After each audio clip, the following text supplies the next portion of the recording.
Distinguished guests, colleagues, and friends of the International Crisis Group, good afternoon, and thank you for joining us today. I'm Alyssa Jobson, Crisis Group's Chief of Advocacy, and I have the great pleasure of welcoming you on behalf of my colleagues, especially those in our EU team, who I'm sure many of you know well, and without whom we would not be here today. Before we begin, I'd really like to thank our partners. This event is part of an ongoing collaboration between Crisis Group and the European Commission's foreign policy instruments in partnership with the European External Action Service. These partnerships are crucial to Crisis Group, not only because of the EU's role in conflict prevention and peace building, but also because it allows us to host important discussions like this one today. We really value the opportunity to exchange ideas and share our analysis on different conflicts and crises around the world, and to think through how Europe can help prevent, resolve, and mitigate the impact of conflicts worldwide.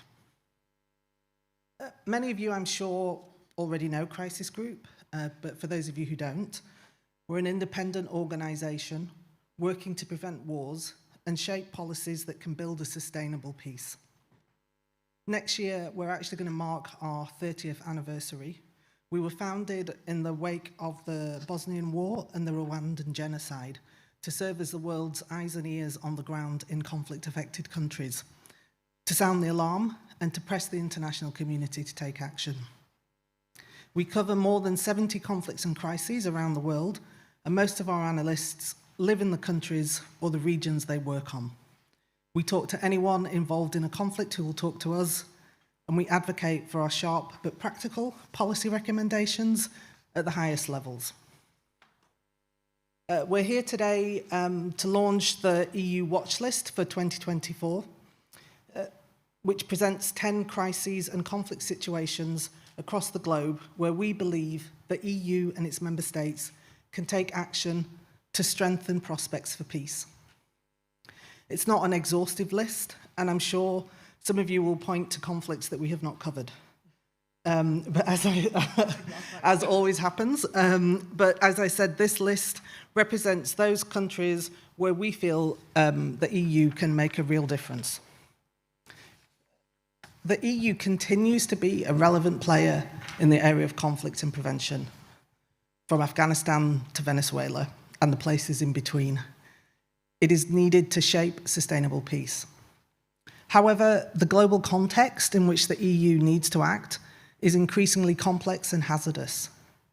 War is on the rise. 2 years after Russia's all-out invasion, the war in the Ukraine rages on. The conflict in Gaza shows little sign of abating, and the risks that it could spark a wider regional conflagration seem to grow day by day. Rival military factions have plunged Sudan into a brutal civil war, while armed conflict increases in Myanmar. I could go on and on. In contrast to this increase in war, negotiated peace deals are on the decline as more and more leaders see that they can pursue their ends militarily. This trend owes much to geopolitics, in particular the breakdown of relations between Russia and the West and increased US-China tensions have left multilateral diplomacy on life support. But also, regional powers are increasingly involved in local wars, often making them harder to resolve. Our President and CEO, Comfort Ero, and Peter Wagner, the head of the Foreign Policy Instruments, I'm sure will delve deeper into these issues and others in the session that comes ahead.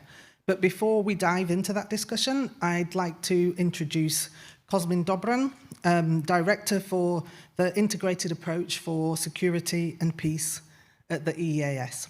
Cosmin, over to you. Thank you very much, Elisa, and good afternoon to all of you. In the meantime, we changed the acronym. Now is Peace, Partnerships and Crisis Management. The work hasn't changed, but I think the focus is a bit more clear for everybody. Many thanks for the invitation today. I remember that last year when the 2023 watch list was launched, it was my first day in the job. So definitely I will remember that, and I must have said something useful since I got a second invitation for this event. I think, and Comfort, many thanks for having me here. It's really useful to be part of this discussion. So what has happened in 1 year? From our perspective, three main changes. The first one is that crises, and there are not a few. The crises that we are trying to address are going for worse and not for better. My best example is Sahel, where we really face a dilemma how to address not only the security from an operational perspective, but also the dynamics within the region and the dynamics between the countries of the region. And the same goes for other organizations like United Nations, for example. With them we have quite a strong partnership in that regard. The second major change is the fact that every crisis is now part of this geopolitical competition. And basically, you see actors that come and try to use different crises for their own purposes, not necessarily aligned with the objectives and with the policies that we stand for. And here also we have a lot of regional actors that actually are becoming very active in different contexts.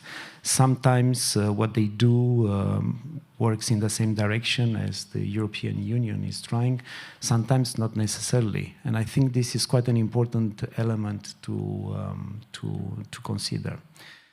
The third element is, and I had a sneak preview at the watch list, and the president's take, which I liked a lot, is the politics that we are facing this year in terms of elections here, but also in the US, which seems to shape a lot the different decisions that are taking at the EU level.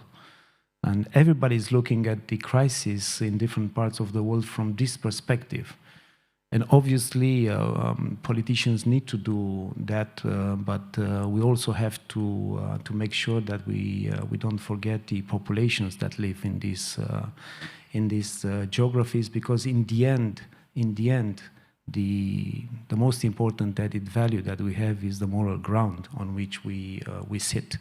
And we cannot afford to lose that. So, my key message for today is always to look at this crisis from the perspective of the people that live in these countries and regions, because in the end, it's for them that we are supposed to work. Again, many thanks for having me, and I give the floor back. Thank you.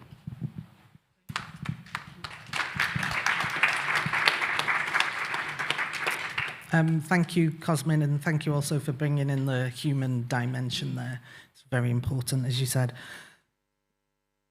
Before I hand over to Suzanne Lynch from Politico, I'm sure many of you know, for the discussion, I'd just like to give you a few of the ground rules for today. The discussions are on the record and are being live streamed on our YouTube channel. Feel free to comment and interact via our social media channels. We are taking photographs. If you don't wish to be photographed, if you don't wish for us to use your photograph, please contact my colleague Michelle. Michelle, can you stand up? And give her your details, and she'll make sure that you don't appear in any of the photos. There will be plenty of opportunities for discussion from the floor. And I really encourage you to participate, as we'd like to have a lively Q&A session. So I'll hand over now to our first panel with Comfort Aero, Crisis Group's President and CEO, and Peter Wagner, the head of the Foreign Policy Instruments. Over to you, Susanna. Thank you very much. And thank you to my two panelists, Comfort and Peter here on my left. Comfort, we'll start with you. I was just flicking through the report, and it paints a pretty bleak picture. We've got, obviously, the war in Ukraine, the spiralling situation, as it seems, in the Middle East. And then, as it says here, long-running conflicts from the Sahel to Myanmar are nowhere near abating. I mean, what has gone wrong? Is this a failure of global policy making, or how do you diagnose how we got here? Thank you very much, and I'd like to say thank you, following on from Alyssa, to have all our friends and allies in the room, and Susanna, to have you moderating. So you answered the question, or at least you gave one of the indicators as to why, as we said in another watch list that we do at the start of the year, the global 10 conflicts to watch, and we said there that things are falling apart. There's a sense in which the system itself, global affairs, international multilateralism itself is pretty brittle, no longer able to respond to the crisis. And in that particular one, and we continue that story in this particular watch list, at the heart of it, or I think at the very foundation of it, is a sense in which the guardrails, the tools that would normally constrain leaders in how they do conflict resolution are no longer working. There's a sense in which leaders can literally get away with murder.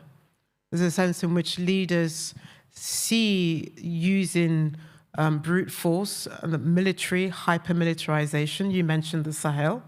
10 years of a very securitized approach at certain points were necessary, but at certain points were not always the options. But there's a sense in which that is the only option that people or leaders are seeing, that they can see that using militarism and not willing to give diplomacy a chance. And when diplomacy is used, it tends to be used for limited purposes, and that's not to undercut some of the important wins that we've gotten from a diplomatic approach, like the humanitarian pause that's necessary in certain conflicts, like the Black Sea grain deal. But the hard work of trying to secure a deal, a peacemaking deal, that's become harder and harder.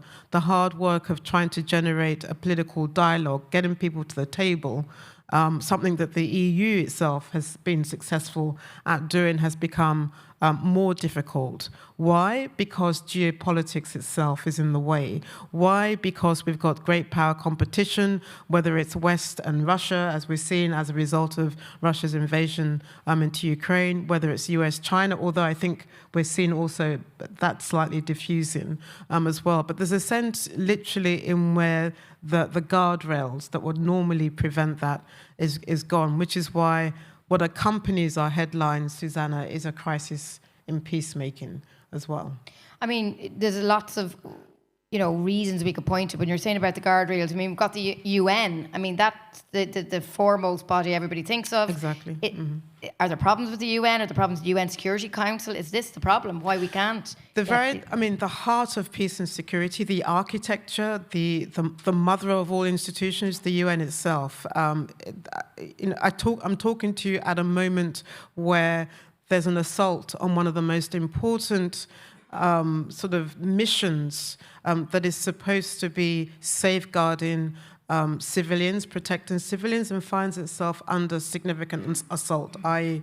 UNRWA, for example. So the home of international peace and security is under strain. But there are things you can say about the institution itself, but those institutions don't exist without its member states. So intergovernmentalism itself is under constraints, and how we can begin to sort of think through a road to recovery, a pathway to rapprochement, especially in this year when the SG himself has announced a summit of the futures. Getting countries, getting the P5 to even agree on what the key issues are itself is a challenge as well. So the P5 is at the center of this crisis. The Security Council is increasingly dysfunctional.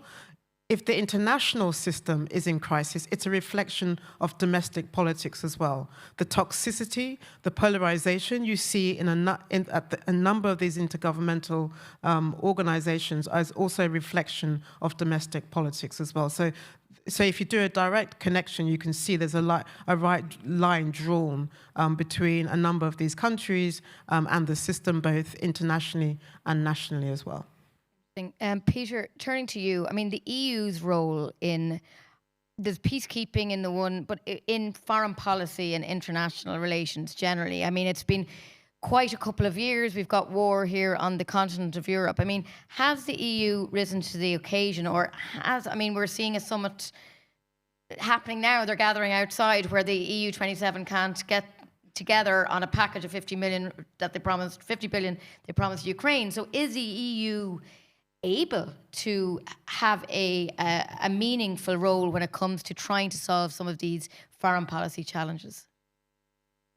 Let me maybe begin with an anecdote, and that is A few years ago, in the previous incarnation, I was head of a unit in the industry department in charge of defense, aeronautic, and some other related industries. At the time, we wanted to do a conference on the industrial base for defense industries. And it took us weeks to get all the actors to agree that the Commission has the right to publicly be present in that area. That now, a few years later, as a head of service, we are contributing through the peace facility to the defense of Ukraine, to bundling, organizing, coordinating member states, very robust part of the response. I think that shows that, yes, we have been able. We also have all these fights, and the next, hopefully only 48 hours, a lot of stories are around the 50 billion, the EPF. There are a few other open elements there. But at the end of the day, if you look at it from a historic perspective, I'm convinced the answer will be yes. And let me and also say, I'm of course talking from, let's say, the machine room perspective very much, because we are managing the instruments. So I can very often only describe what we can do, what we are doing. And of course, we see all the elements that are described here. And the question is, and will be, will we also in the future have the instruments and the necessary budget to do what maybe less successfully for many reasons we've always been doing in the past, to do that in the future? Are we sufficiently agile to question whether something that worked in the past might not through pure replication produce results again now or in the future? So these are questions. But on the big picture, yes, I think we are up to it, because we are contributing. Sahel, you mentioned a number of issues. Ecuador, the whole deteriorating situation on the security and economic front there. We are present as an EU, and we are contributing. We are not bringing a solution, that time is over, but we are present, and to some degree I'm doing it through the podcasts and the watch lists, where I'm double checking, are we doing something meaningful there? But also sometimes even every week, sorry for the other promotion here, but by just looking at the international section of The Economist and asking myself, where are we, how are we there? And I think we are everywhere making very serious efforts to contribute. But we have to recognize the EU will not be the solution bringer alone. Okay, interesting. I mean, the point I suppose you're making there, you guys do the instruments, but there's this political will. It's a bit like the comparison you made, that the UN is only a sum of its parts, of its individual countries. So you're at the mercy, of the political direction that the council, I suppose, takes ultimately.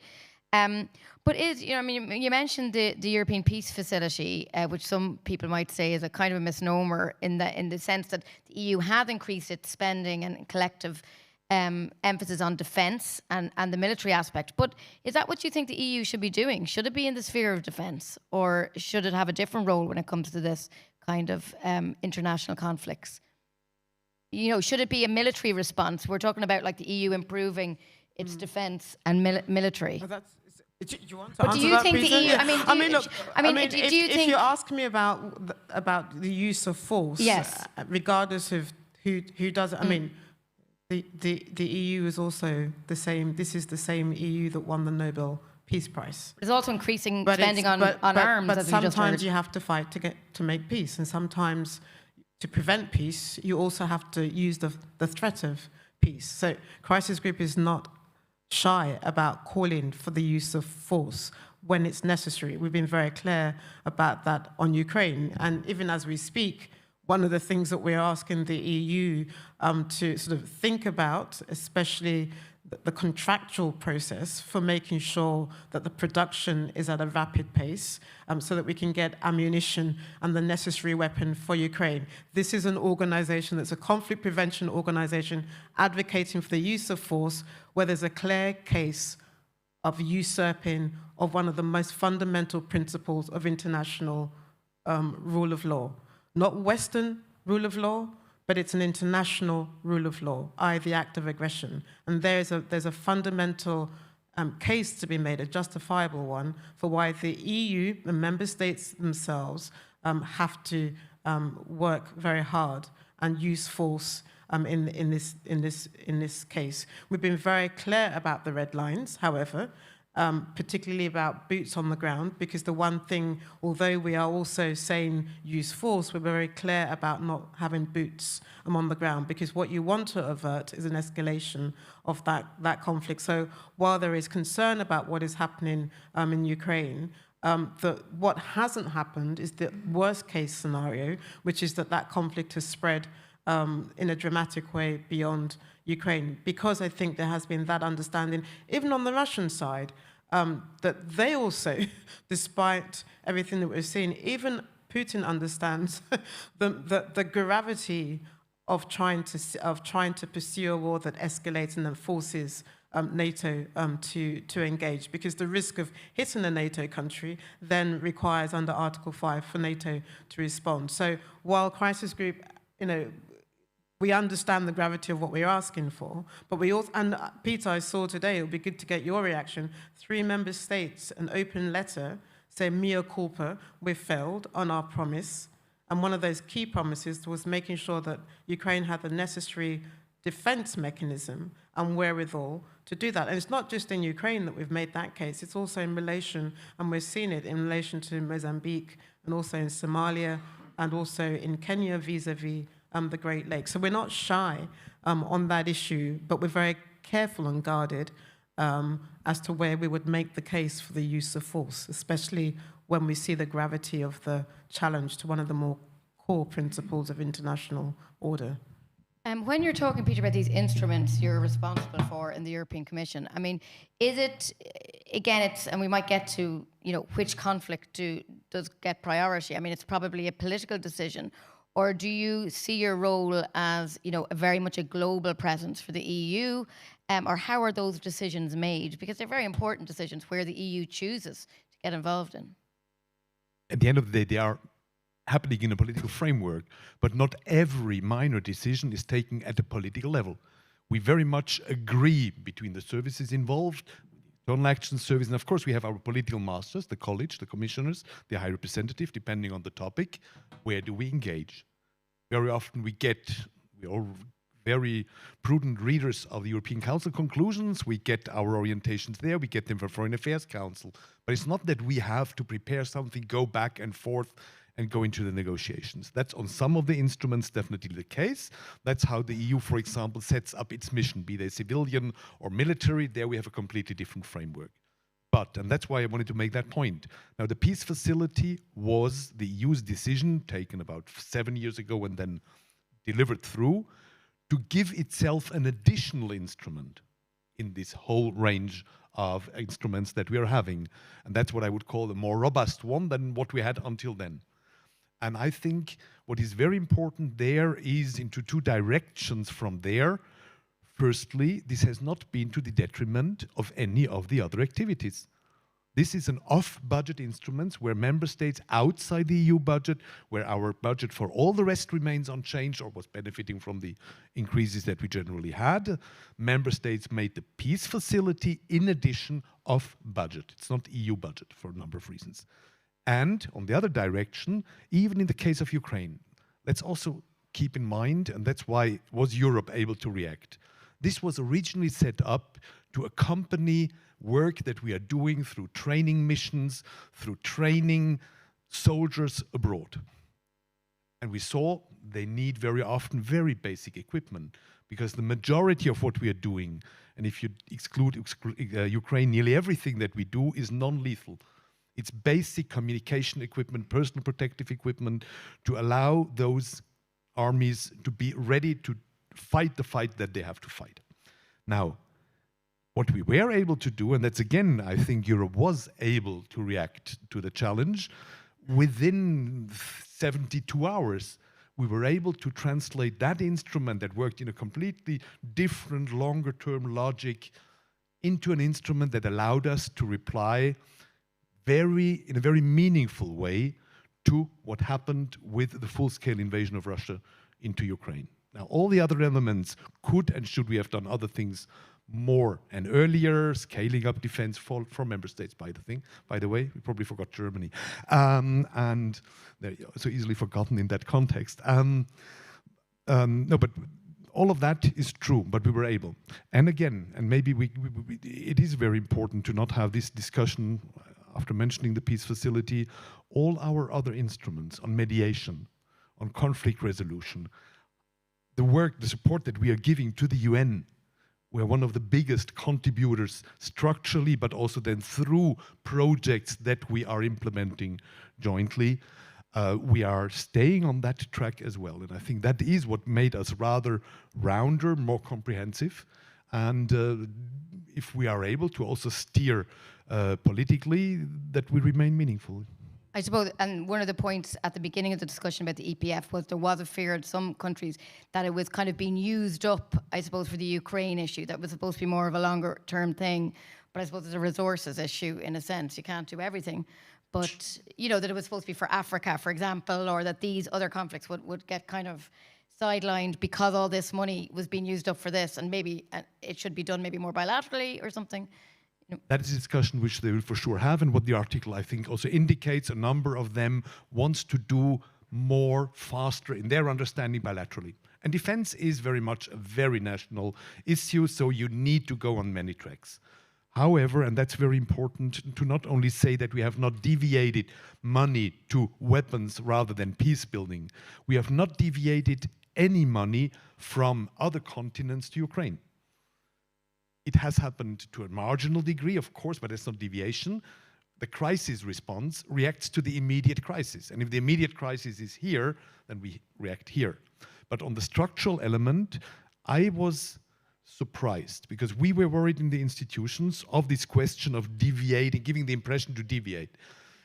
And I think it was undersold how already more than a year ago, in autumn 2022, the member states started adding additional funds in tranches to the peace facility, so that all the original programming of the original 5-point-something billion could continue as foreseen. And if you look at our work programs, the projects are public, we are doing most of our work and most of our trips separately or together to Africa, because it is there. Mozambique was my first trip in my new function at the time, where we are working with the authorities. Somalia, twice, because we are really trying to support. So it's not been to the detriment of other continents either. Turning back to you, Comfort, I mean, how do you guys come to this decision about the 10 conflicts to watch? I mean, what's the criteria? How do you defend that? How do you justify that you've focused in on these 10 areas? Yeah, I mean, look, sadly, we've got many to choose from. You know, Elissa made reference to one response. Yesterday, somebody asked, why not Sudan? Sudan is on the global watch list. You know, if some analysts could get away with it, they'd make it a list of 20 and make it. But it's not a beauty contest, sadly. It's a real struggle. What it's not a prediction list. We're not saying to you that you know, this is going to happen this year.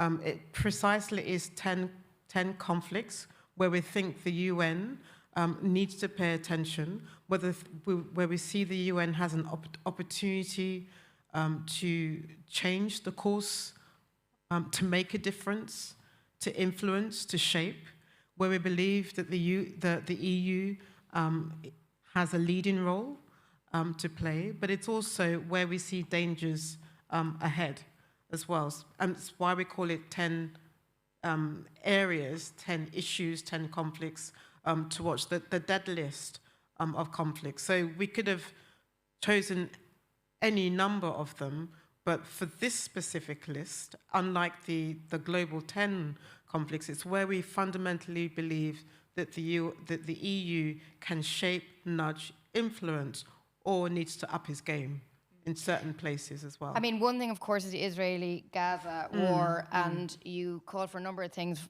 from the EU. Now, of course, we know that the EU is highly divided on this. There is not one view about how to respond.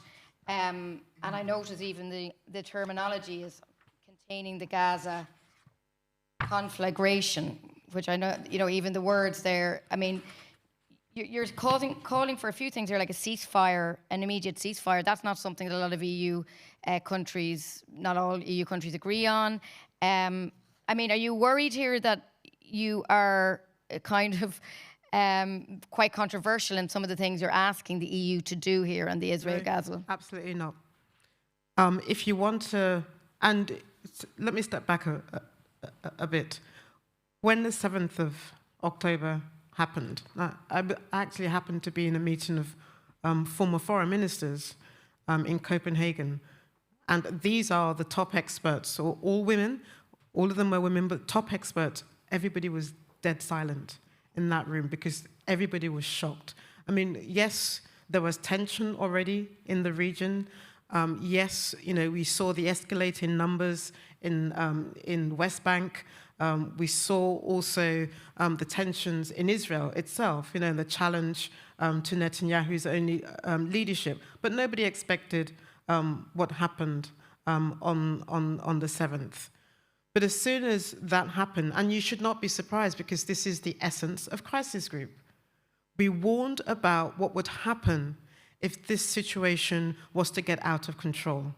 Understanding fully well Israel's right to defend its citizens, understanding the gravity and the trauma that Israelis who believed that had an ironclad security architecture around them that could safeguard them, nonetheless, the escalation, the sheer humanitarian catastrophe, the fact that the objective of going after a military group, and the dilemma around that, that could you take out a group militarily in the way that Israel was going to? Even the families of the hostage are beginning to question those things. So we outlined the dangers ahead within a week of this happening. It's why Crisis Group has been very clear.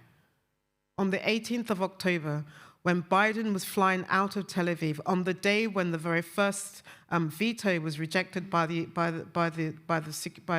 United States, even on the day that Biden himself warned Israel that we've been here before, 9/11, and all the emotions that go with it, we warned and we called for an immediate ceasefire, not a sustainable ceasefire, which inherent in that is just suggesting you could carry on. But it was a very clear cut for 3 reasons. 1, the humanitarian situation. 2, that Israel's security was contingent also on this, and it was vital for Israel's own security that you secure a ceasefire, and also to avoid what we're now seeing on the Red Sea in the region as well. These are the 3 fundamental principles, concerns that drove us as well. Now, appreciating the division in Europe, quite frankly, it's been interesting to see the states that have stood up and said, no, we're going to call for an immediate ceasefire. Spain, let's credit Spain, and Belgium, and the others that accompanied them. And we've seen some other countries that have been very close and taken a bear hug approach as well. We've seen some of them come closer, even Germany as well.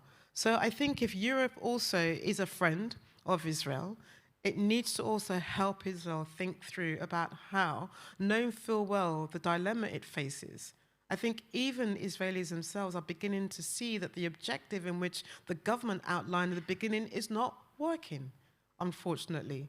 And despite how tragic that day was, I think we need to have a rethink about what's happening. We'll come to a few questions in a moment. Just Peter, just to give you an opportunity as well to talk a bit about, we've got elections now in a couple of months here in Europe. We're going to have a changing of the guard, the EAS. We'll see about the commission, all the top jobs. Again, it was quite interesting what you were saying, is that you guys are doing your job in parallel to where the political decisions are being made. But are you confident that you can kind of continue your work to the extent you've been doing? And what would do you expect the priorities to be, or what's kind of in your front view mirror now for the next year or so for the EU? I mean, we've got all these different areas: the Philippines, I'm seeing here, Myanmar, Venezuela. What would you identify as the areas where the EU is doing something substantial and will continue to do so, despite of what happens later in the year with the elections? Firstly, I think it's a moment that you started with, want to recall whatever we think and plan, even huge surprises can come up. And I think Russia full-scale invasion and the attack on Israel from Gaza were 2 huge-scale events which nobody had foreseen, or hardly anybody had foreseen like that. We knew those were fragile contexts, etc., whatever you call them, but these events and everything that happened were not predictable. So we don't know whether we'll have something like that again in the next 12 months, and we will have to adapt. But what we know is, as well, that we will not have a leadership change, not in Europe, where we'll have the kind of coalitions, etc., that will completely change orientation. The big avenues are clear, and some of them were mentioned. The world in Ukraine, the world in and around, the world in and around Gaza, Israel, and the world in and around the Sahel will not change. So our three, from us operationally, main priority regions, much closer to us than we wanted, I'd also like to do things a bit further away, will stay with us, and they will require a lot of attention.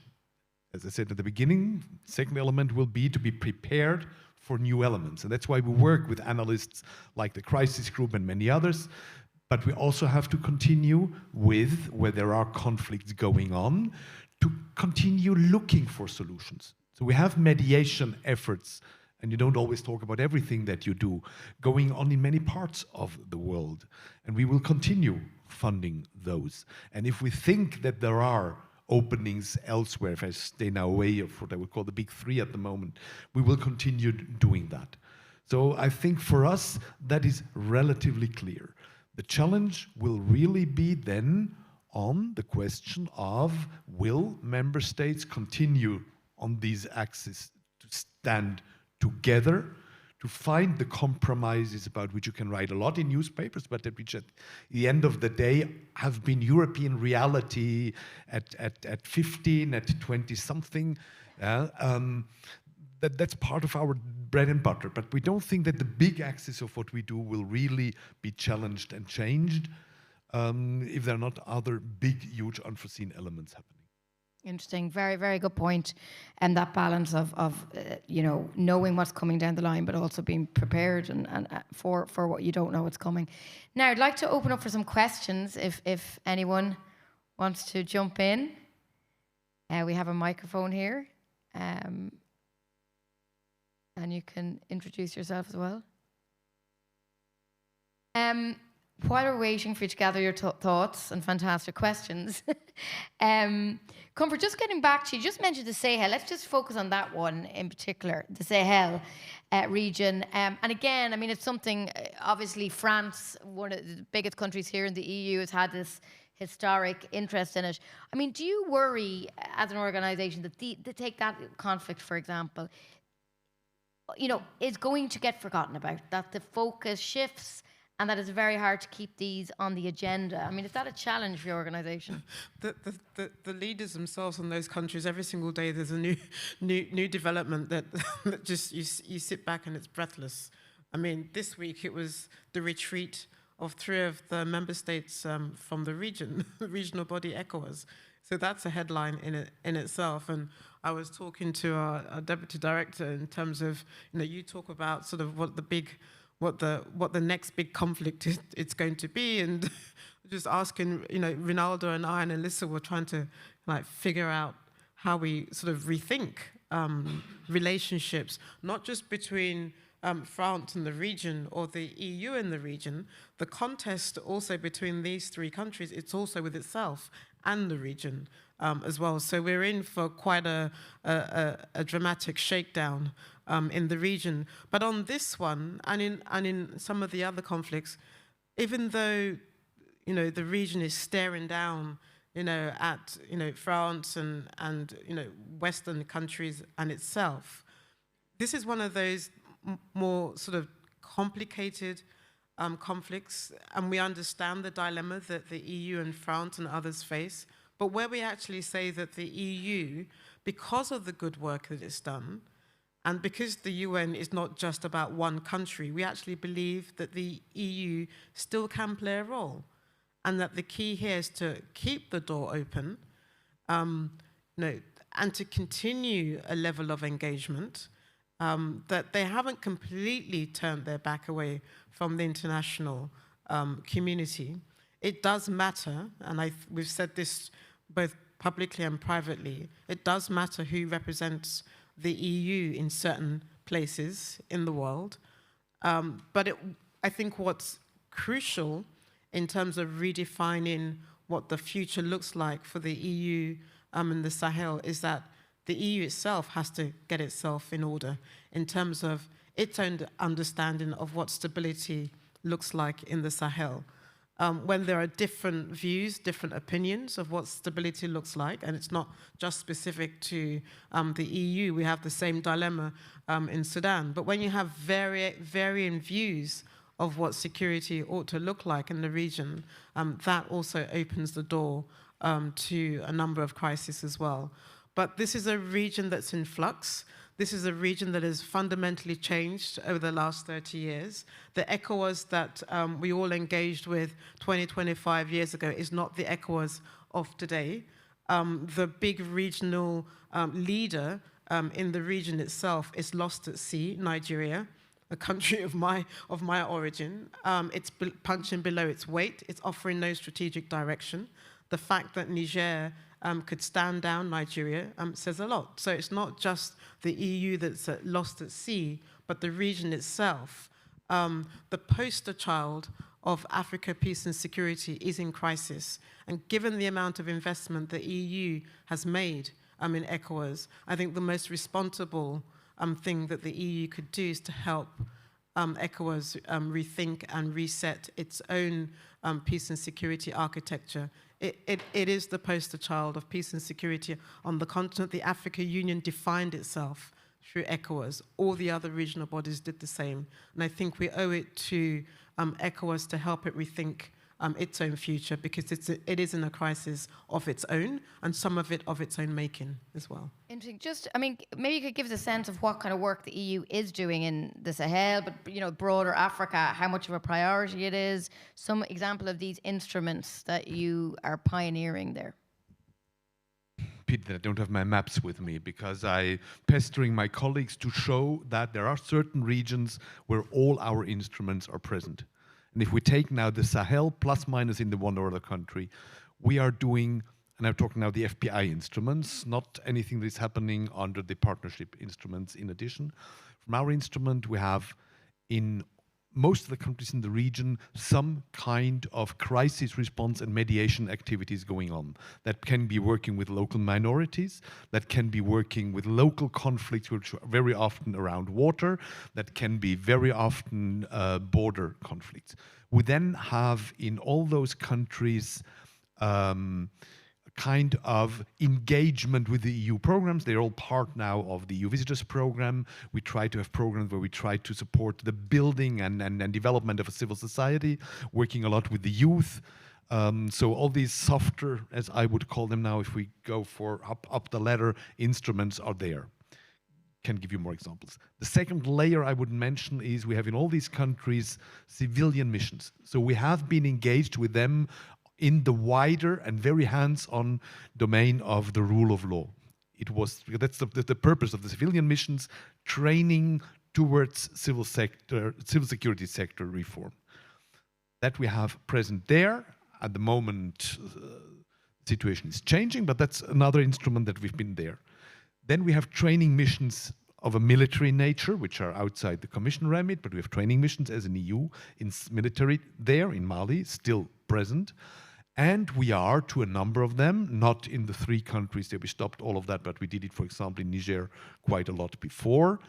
Support from the peace facility on the capacity building. The last project that we had to stop there following the coup was building a school for officers, so really to help also in the long-term development of the country's own capacities. So I think we really have the whole list of instruments that we have in the FPI deployed in that region.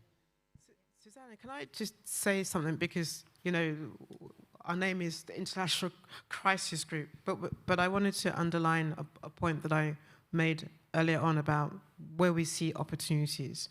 And when you look at the watch list, and I would say the same for the 10 conflicts to watch, it's not just a list of where to keep an eye on, but it offers ideas of pathways out of a crisis. But it's also a story of where we've seen some good innovation from the EU, and where we underline that actually the EU's intervention at a particular time was crucial. I think here of Guatemala, and the attempt to usurp a democratic process there, and the insertion of Joseph Borrell, his voice, lending his weight to that outcome. I think we shouldn't lose sight of that. I think also in the Philippines, in Bolsonaro, in terms of keeping that peace process going on, in an era where we say there's a crisis of peacemaking, when we haven't seen significant peacemaking in the last decade or so, that is an important good news story to tell, and how you make sure that it doesn't get derailed, I think, is also part of the work that has to be done. Somalia, where you've made significant progress as well. I mean, there's been so much talk about are you going to stay or not? And the fact that the AU, despite how awkward and fraught that relationship is, still turned to the EU, means that they still see you as a credible actor in Somalia. So it's not just a page, a litany of gloom and doom, but it's also showing where we think that the EU has helped craft a direction that needs to be protected and needs to be nurtured further as well. So it's not just about, you know, the dilemmas that we see in Gaza or Ukraine, but, you know, there are other crises that I think the EU has been an important and worthy actor, and has enabled certain seeds to be planted as well. Interesting. Any questions? I think I saw a hand up. Yeah, there. Hello, thank you. I'm Giulio Cohen from the Brussels School of Governance, and my question is specifically relating to the situation in Gaza. In late September last year, the European Council of Foreign Relations organized a very interesting two-day panel on the 30th anniversary of the Oslo Accords. And the consensus, if not the widespread agreement by the panelists, is that the parties should be in a position to be able to make a political agreement about the situation. While last week or some days ago, Josep Borrell declared that Israel does not have the monopoly over whether or not to accept to grant the two-state solution, and that solution could be imposed on the parties. But my question is that a workable course of action, especially in light of the EU? Because to me, that sounds like a very imperialistic or paternalistic statement to make. Thank you. Definitely not comment on or give marks to my own bosses. And notably not in a context where right now the leaders are preparing, they're arriving, and as of tonight we'll sit together, and Gaza will play an important role there in agreeing again what is the way that we want to go. I think I'd leave it there. But I'd like to add, because it's part of the answer again, our work didn't start in October last year. We were present. There were efforts to solve it before. I'm sometimes smiling when now lots of international newspapers are having portraits of our EU Special Representative Koopmans. Now, he didn't fall from heaven with the Hamas attacks on Israel. He's been working for a long time. He's adapting and he's one of the many players, as the rest of the diplomatic service as well. So I think there are many ideas at the moment out, and we'll really have to see what the EU at the end of the day will decide to do. No, I wanted to agree with you. It's not that you can't take the 7th of October out of context and, you know, the work that was done. But here's one person that ought to be credited, Joseph Borrell, who's also tried to stand above the fray. And he's partly right that no one person owns what the outcome ought to look like as well. I think our concern, and I'm sorry I will put the EU in this camp, or at least the member states of the EU, is that you can't carry on paying lip service to something if you're not going to credibly commit to seeing its outcome as well. And that's the tragedy of the two-state solution as well. Many leaders have paid lip service and not done the work to get us there. And the other thing, I'm quite frankly, it's also today about how do you guarantee the aspirations of the people of Palestine as well, and the rights of the Palestinian, but also how do you preserve the security of Israel? I think those two things have to go hand in hand. Very much. My name is Anna Pentrat, and I work for Nonviolent Peace Force and for Peace Direct. I was struck to hear that so much of the conversation was around the use of force and militarized responses to conflict, at least from the first two-thirds of the conversation. It was interesting to hear that afterwards there were still a few mentions by Mr. Wagner of the work that the EU is doing on the so-called softer measures, and that, Comfort Hero, you also mentioned some of the success stories of the EU in Guatemala or in support to the Philippines. Those were not through the use of force or militarized responses at all. So that also brings questions on where the added value of the EU is in different contexts, and how much what I see as disproportionate attention we see on these militarized tools of the EU, when actually where it makes the difference might not always be that. So I understand why at political level it makes more sense for our policymakers to look more at those answers. It's more visible to think about ammunitions or the number of people you deploy in a CSDP mission than how much you fund peace-building activities. But isn't there a vicious circle as well in this massive political attention to militarized answers and the troubled international context that you described, Comfort, at the beginning of your intervention? How can we break this circle? I'm sure we won't have an answer today, but isn't there a way to bring also more political attention to peace-building answers? I'd be curious to have your thoughts on that. I agree. Yeah, I mean, did you want to take some more questions before answering? I can answer this one. Final question? Yeah, maybe we'll just take that final question there. Thank you very much. My name is Olivia Kmax. I work for Conciliation Resources, a peace-building organization. Thank you, Comfort, Peter, Suzanne, very interesting conversation.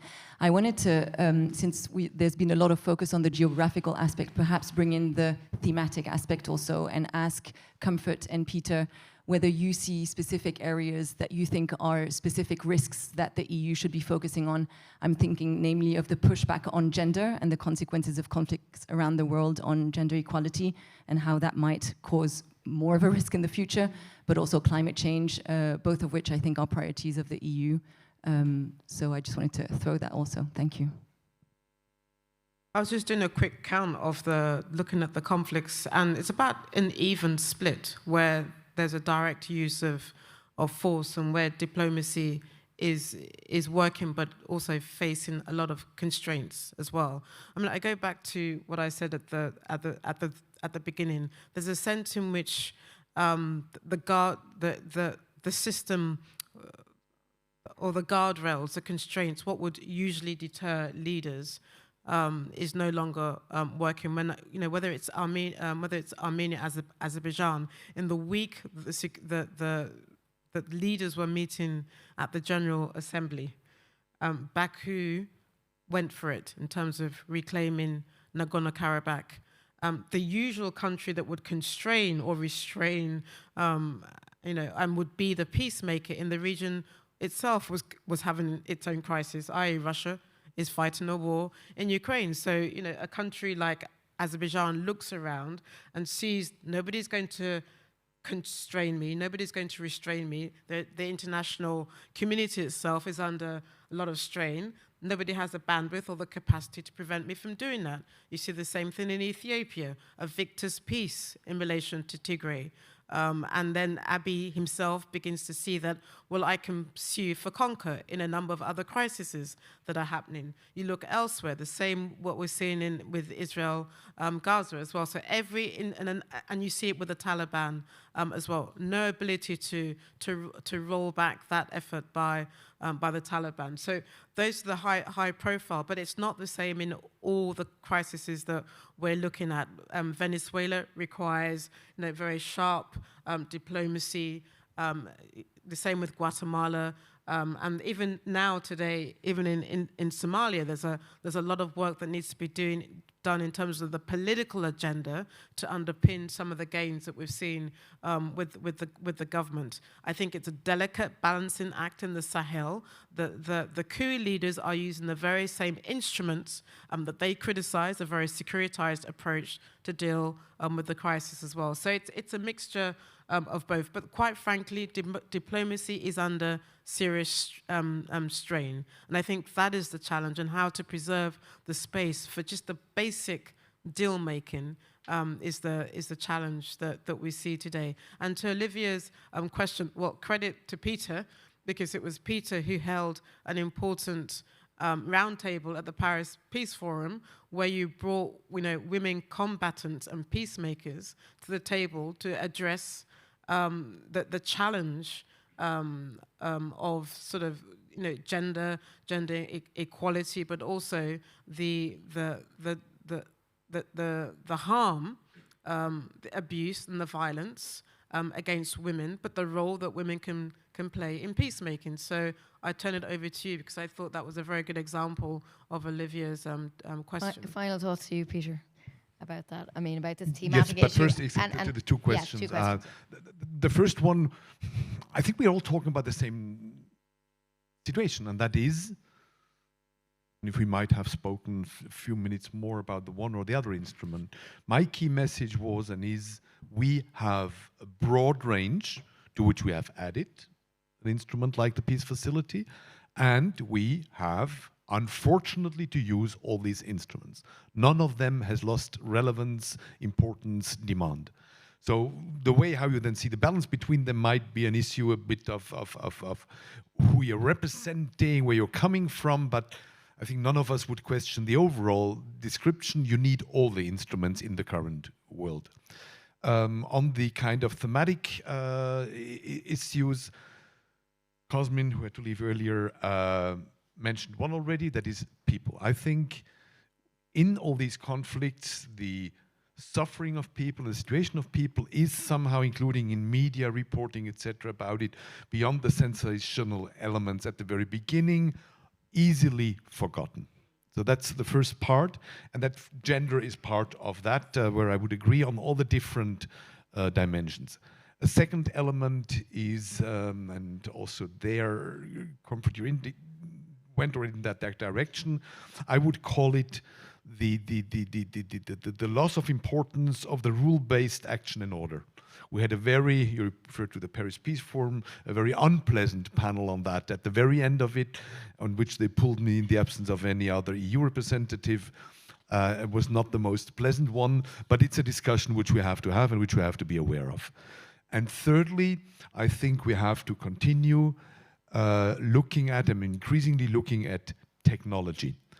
Everybody talks about AI, and that's an important part, but there are many other dimensions of technology which in these conflicts, in the prevention of it, etc., in the spreading of disinformation, to use this word once at least today, and it's a very important one when it comes to fueling many of these conflicts.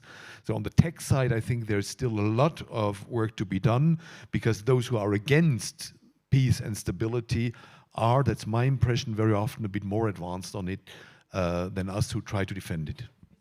I would add also climate and climate security, because when I look at the countries that we've included in the list, Afghanistan, Somalia, I mean, these are all conflict-affected countries. And while we champion loss and damage, I think the weak link is the absence of a conversation around adaptation and the money that's going to be needed by those countries to adapt and to be able to manage the fallout from climate crisis, so climate migration, particularly in Somalia. And you're doing some important work in there. The EU, I believe, was part of that important sort of peace relief recovery effort that was taken up in COP28 as well. We don't have 4, we need 5 then on the list. And I think one which we then also have to look at and then keep an eye at is something around, now different words of putting it, cultural heritage, identity, whatever it is, because I'm also observing that more and more of these conflicts are in a very targeted manner, also looking at that question of not just erasing a power, but erasing a culture. The winner takes it all, and that is really all, including all the soft assets. Okay, on that note, thank you very much both to Comfort and Peter for that great discussion, and we'll be transitioning now to our next panel, so stay tuned. Thank you.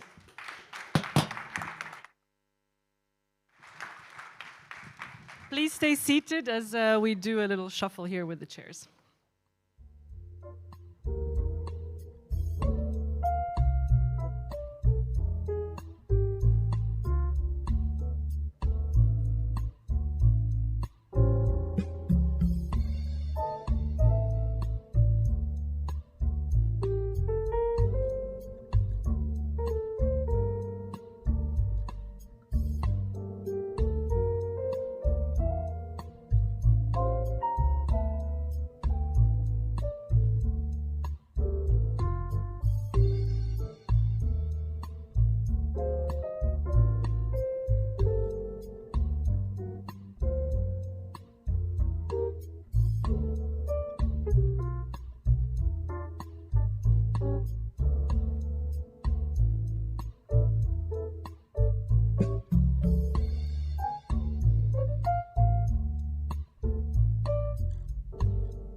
Okay, so we will right away jump into the next panel or into our next discussion, and afterwards please stay with us if you want. We have a small reception afterwards for some drinks and some chats and some further conversations, so please stay on for that, and we'll be able to take the discussion forward there. But now we wanted to, basically every year when we do this watch list launch, we often have these moments where we get comments from people saying, oh, but you haven't touched on this and this country off the list, and so on. So we really wanted to sort of unpack a little bit more what are the different specific recommendations that we have for the EU, and where these are also difficult recommendations that we're putting forward there, and how to discuss them a little bit with you, and also, of course, taking them forward. And so we wanted to do that now with Richard Atwood. He's our vice president, and he's actually really at the heart of, or has an overview of all the work that we do in Crisis Group, so it also has a good view on how this all ties in with our work that we do here in Brussels and in the EU capitals with the EU. You might know his voice from the podcast Hold Your Fire. If you don't know the podcast, it's really, really worth listening to, where Richard always speaks to our analysts on the ground about the most important or most pressing crises that are in the news. And it's always really worth listening to. Just very briefly, we've touched upon it already in the first panel, the question of what the EU watch list is and what it isn't. I think just important to note that in this EU watch list, we're really trying to put forward some of the ideas of where we believe the EU, there are windows of opportunity for the EU. That doesn't mean that these are necessarily all the most violent conflicts across the world, but it's really where we want to specifically in this year highlight some of the windows of opportunity that we see. So that's important to note. Also, a lot of the conflicts that we might receive questions about Myanmar, Sudan, Armenia, Azerbaijan, that definitely also deserve to be on these lists, are actually in watch lists and regular updates that we've already been covering, and any of the other products that we have. But here now we want to specifically highlight some where we see a particular role for the EU this year. And there's also spring updates and autumn updates. So we will keep talking about this throughout the year. An important point also for us that this watch list is the starting point for further conversations. So we have actually also presented this watch list to the EU PSC ambassadors. We have spoken to the High Representative Josep Borrell about it. We've spoken to the cabinet of Charles Michel. We had a discussion yesterday with on the Sahel, specifically with the COAFRE colleagues already. So this is really starting point, and inviting everyone to really take this as an opportunity for us to reach out to us and to have these conversations with us. Now, turning to the watch list and the countries, of course, we've covered a little bit already in the first session, but we wanted to delve a little bit into each of the cases. We'll take them a little bit in blocks, so on the specific ones, I'll take a little pause to invite you to come with any questions or comments or also additional thoughts that you have, and then we'll take it to the next one. So be on your toes and come in when we get to the sort of Q&A for each of these. And we wanted to start with, of course, the one that we've touched upon already before, which is the most pressing one that we're looking at the moment, is the war in Gaza and the regional fallout. We've already seen that the EU is at the moment putting a lot of efforts into ideas of the way the day after. Basically, how can a day after look like? Which, of course, is also something very necessary. But what we are highlighting in this watch list is the importance of the immediate and urgent ceasefire right now. And so maybe, Richard, if you want to sort of discuss a little bit sort of why we believe this ceasefire is so important. It's, of course, the most tricky bit for member states to agree on joint language on that. But I think we need to sort of highlight again how important it is, and also how this war also affects the wider region.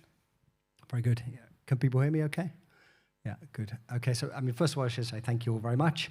I should also say that I have a big rasping cough at the moment. It sounds much worse than it actually is. It's not COVID either, but if I start coughing, then you'll have to just bear with me. I should also say that most of what, I'm going to talk about, I'll do my best to talk about the different conflicts on our list, but obviously what I'm saying reflects the expertise of all our experts across the world. Crisis Group has experts, as Alyssa and Comfort said, in more than 40 countries, and really what I'm saying reflects where I get it right, what I'm saying reflects what they think, and where I get it wrong, it's on me. Yeah, so really I'm sort of reflecting their expertise as much as anything else. And I should also say that Lisa knows much more about Europe's policies than I do. So Lisa, please feel free to jump in at any point. Look, let me say a word or two about Gaza itself, and then about the risks of the sort of regional politics, the risks of a wider war, and then maybe talk a bit about the European Union. So I think maybe to start with sort of what's in the news at the moment. Obviously, there's a lot of talk now about whether there's going to be another ceasefire. I think the Qatari Prime Minister, Sheikh Mohammed, is in Washington to talk about that today. Various intelligence chiefs met in Paris just over the last few days. I find it quite difficult because at times during this, since 7th of October, at times during this war, we've sort of felt that it was winding down. We felt that there was going to be another ceasefire, and then you'd have something like, Hamas might say something, or Israeli Prime Minister Benjamin Netanyahu might say something, and sure enough, yesterday he did say something. He said, we're not winding it down, we're not stopping until we completely destroy Hamas. So it is very difficult to say, when there is going to be another ceasefire. There does, though, seem to be momentum building. Certainly the US, I would think we would say that the US has not done nearly enough since the 7th of October to put more pressure on Israel. It hasn't used the leverage that it hasn't wanted to condition its military aid, hasn't wanted to condition other aid, hasn't wanted to condition its veto at the Security Council on more restraint on behalf of Israel. But that said, there does seem to be increasing American pressure now for the assault on Gaza, the Israelis' military operations to wind down. I think, as they talked a little bit about on the previous panel, Benjamin Netanyahu himself is under domestic pressure in Israel, certainly from the hostages' families, certainly from other Israeli politicians, even mainstream Israeli politicians, to do another deal to get more of the hostages back. He's under pressure also from some of his military chiefs to come up with a better strategy, to come up with a plan. He hasn't himself articulated a plan for what happens the day after in Gaza. So he is facing more internal pressure. So we don't know precisely what the details of a new ceasefire might look like. I think we can probably safely say that it would be longer than the previous one in November. They're talking something between 6 to 8 weeks. And obviously then you see Hamas releasing a lot of the captives and the Israelis that they hold in Gaza in exchange for Palestinian prisoners that Israelis holding in its jails. The main sticking point at the moment seems to be the fact that Hamas don't want to agree to something temporary. They want guarantees that something temporary leads to a permanent cessation of hostilities, a permanent end to the fighting. And the Israelis don't want to guarantee that. And there's a few reasons why the Israelis don't want to guarantee that. First, I think, is Prime Minister Netanyahu himself. He has a lot vested in continuing the war. Obviously, he has a lot. When the war stops, I think he's going to have a political reckoning of his own. He faces a lot of stuff in the courts. He faces other things that he's going to have to deal with if the war stops. So I think there's quite a lot vested in him personally continuing. But also, and I think this is something that's much more widely shared, this is not just the Prime Minister. I think for many Israelis, there is still strong support for the idea of destroying Hamas. That's not something that is just in the Prime Minister's office. That's something that's much more widespread after the horror of what happened on 7th of October. That is a much more widespread sentiment still among Israelis. So although there's a lot of demand for getting the hostages back, people definitely want to get the hostages back, there's also still strong support for trying to deal Hamas a more decisive blow. I think it is worth, sort of in that light, taking stock of where things stand, because obviously destroying Hamas is one of Israel's primary war goals, destroying Hamas, getting back the hostages. So right now we're kind of nearly 4 months in, and so far Israel hasn't been able to kill or capture any of the Hamas leaders in Gaza. They killed the West Bank chief, Saleh al-Aruri, in Lebanon, in Beirut, but they haven't managed to kill any of the leaders in Gaza, it seems. At least they haven't announced it. They've killed, by the Israeli security forces' own estimates, something like a third, maybe a bit more, of the Qassam brigades of Hamas's military wing. They've certainly dismantled much of the infrastructure in northern Gaza, but it's not completely clear. The tunnel networks seem to be much more extensive than they thought, so there's still a lot of tunnels there. And it even seems that despite everything they've done in the north of Gaza, where, as I'm sure people know, many of the Palestinians, the vast majority of the Palestinians have left, much of the north has been reduced to rubble, Hamas still seems able to mount operations against the Israelis there. So we're really looking at quite a long way from Hamas being destroyed so far, and this is 4 months in. I think we don't need to talk about the costs. I think most of you will all be following the sort of human toll this has taken. Upwards now, I think, or something around the region of 27,000 people in Gaza killed. That's more than 1% of the population. Now, a bunch of those could be Hamas, but there's also quite likely that there's many thousands more civilians buried under the rubble. 85, 90% of the population displaced, more than half the housing stock, more than half the civilian infrastructure destroyed. It's a level of killing and destruction that's almost unparalleled in recent history.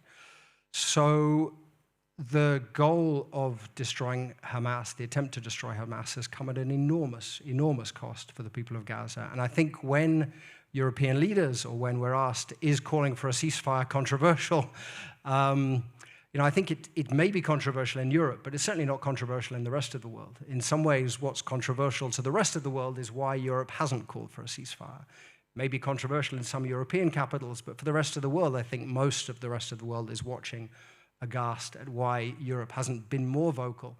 And of course, this is not, not to overlook the role that's been played by the High Representative, been played by the foreign ministers of Israel, Spain, Belgium. But generally, I think we would have liked to have seen Europe take a more, notwithstanding all the difficulties of that happening, Europe take a more vocal stand. So when people argue, Israel needs more time to deal Hamas a more decisive blow, I think from the evidence so far, that seems very unlikely to happen. It's not really clear that continuing the operations is going to deal Hamas much more of a decisive blow than it's already been dealt. So if I talk a little bit then about the regional escalation, obviously there's a lot at the moment in the papers about what's happening in Iraq and Syria, about what's happening in the Red Sea. Maybe if I start with Iraq and Syria, I think maybe to sort of start with, I think what has been a cause of restraint, why it hasn't escalated further than it has already, is that, first of all, neither Iran nor the US want a regional conflagration. Neither Iran or the US, certainly the US, the last thing that the US wants is a big regional war. As the administration is dealing with Ukraine, worried about China and the Asia-Pacific, and thinking through President Biden's re-election. The last thing the US wants is a regional war. I don't think Iran wants a regional war either. Its domestic politics are too unstable. Its economy is looking pretty bad. So even before the 7th of October, Iran was looking to dial down its tension with the US, with the West. So Iran doesn't want a regional war either. But of course, there's lots of ways that they could stumble into one. And I think we've seen just over the last few days with what happened in, well, it was in Jordan, but in just south of the Al-Tanf base in Syria, where a strike by this Iraqi militia, Iran-backed Iraqi militia, Kataib Hezbollah, killed 3, I think, US service people. First time that one of these strikes has actually killed directly US service people. And now I think everyone is waiting to see what's going to happen. And broadly speaking, I think Biden administration said yesterday that it had decided its response, but I think we don't know quite how they're going to respond. I think they have a few options. One is that they strike at Kataib Hezbollah or other Iran-backed militias in Syria. They've been doing that recently. They could do that again. They could strike in Iraq. I think that's more difficult because I think if they strike in Iraq, the pressure on Iraqi Prime Minister al-Sudani to call on the US forces to leave will mount. I think there's more difficult politics about the US hitting Iraq itself. Kataib Hezbollah itself said yesterday that it would pause its military operations. So the militant group that was responsible for the strike on the US has said it's going to stop, at least temporarily, its military operations. One can only assume that that's because of pressure from the Iraqi government, from the Iranian government, again, that they need to dial this down and they're worried about what the US is going to do in response. So I think more difficult for the US to strike at Kataib Hezbollah targets in Iraq, but it still may do. I mean, I think the Biden administration is under an awful lot of pressure now to respond forcefully, a lot of pressure from critics of its Iran policy, from people in the US who believe that the US should be more forceful against Iran, a lot of domestic pressure now for the Biden administration to do something. So I think we're sort of waiting to see what's going to happen there. Then there's the Red Sea, of course, and the Houthi strikes on Red Sea shipping. I think there was just in the last couple of days, there's been strikes, missiles shot down, US, UK strikes on the Houthis. I think the last ones were 4 days ago. I think I don't think there's any reason to think that that's not going to continue while the war in Gaza continues. I think the big question is, if the war in Gaza does wind down, do the Houthis then stop striking the Red Sea? Because clearly it's revealed to them a source of leverage. They're doing it, they say, because of Gaza. They're doing it in the name of defending Palestinians. But clearly it's proven to the Houthis to be a sort of bonanza in terms of their profile. It's entrenched their domestic support to be seen to be defending Palestinians. It shows a form of leverage for the Houthis. So I think there's a real question now about whether the Houthis are going to continue this, even if the war in Gaza winds down. I think the other thing maybe to watch in Yemen is that the war itself, there'd been a sort of very unstable ceasefire for some time between the Houthis and the array of forces, Yemeni forces that are aligned against the Houthis. There has been this ceasefire for some time.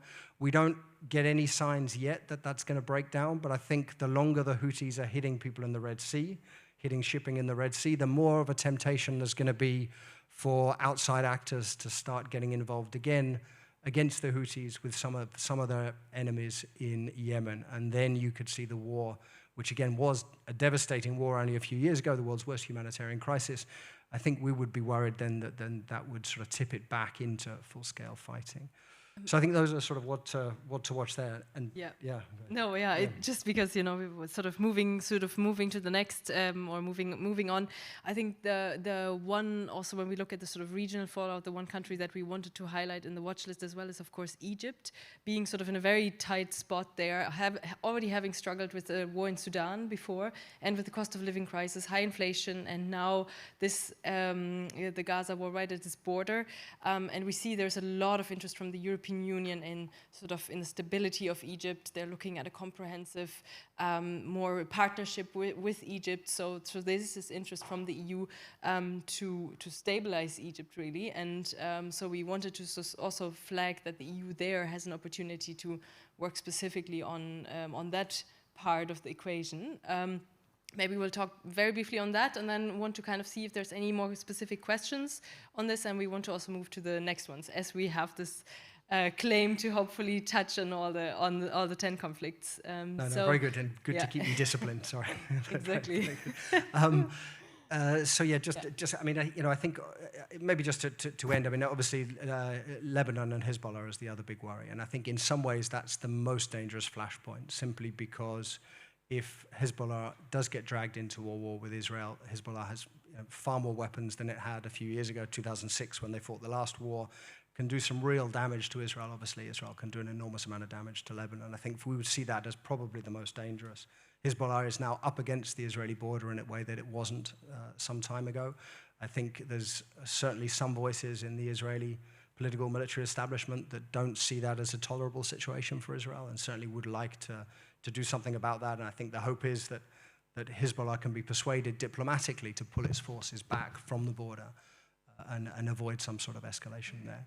Then on Egypt, I think maybe that's... also to just say actually that we have quite a comprehensive briefing on the Israel-Hezbollah war and the dangers of it. So even if it's not covered in this watch list, it's definitely something to watch and that we were working on quite extensively. Yeah. Sorry. And then on Egypt, I mean, I think Lisa, you said it. I mean, I think the risk of spillover from Gaza, it's not just about the danger of a sort of wider war between the US on one hand and Iran and its sort of non-state partners, so-called axis of resistance on the other. It's not just about Iran-US competition. I mean, I think there's also this danger that we see of spillovers, particularly, I mean, Egypt is really on the sharp end of this. Egypt's economy, even before the war, was already really strained, really not looking good. And it's taken a much bigger hit again since the war, partly because of the drop in tourism, partly because Israel's not shipping gas from Egypt in the way that it was, and partly now because of the Red Sea shipping problems and the fact that I think there's been something like a 30% drop in the number of boats that are going through the Suez Canal, which obviously means a big loss of revenue for Egypt. So I think, again, we're particularly worried about Egypt's economy. Now, the other risk, of course, and I think it doesn't look as grave a risk as it looked a few weeks ago or a month and a half ago or so, but there is still a risk that if Israel continues its operations in Gaza and they move close to the Philadelphia corridor, close to the Egyptian border, there is still a risk that in the end there's too much pressure and Palestinians cross into Egypt. There's still that risk. It's probably not as high as it was some weeks ago. And obviously that would be, not only, it should be something that everyone, I think, has been warning against. The US has been quite strong about that. Certainly Egypt does not want to Egypt and the Arab states don't want Palestinians displaced into the Sinai with fears that they may not be able to return to Gaza. But that's certainly still we see as enough of a risk that it's worth people keeping it on their radar. Broadly speaking, though, the risk in Egypt, and I think, Europeans are well aware of this, is to keep the economy propped up. I think we all know the challenges with the Egyptian government, with the government of President Sisi. And ideally, aid would be pinned to sort of less repression of political opponents, releasing some of the political prisoners from jail, some of the other reforms and things that people have been pushing for. But at the moment, Egypt is, it's too important to fail at the moment. It is important that the Egyptian economy sort of trundles through this as best possible, and that the European support is important for that. Yeah, indeed. I'm opening it up for sort of any sort of very specific points on Gaza and the regional conflagration, and then we'll move to the next one. Yes, please.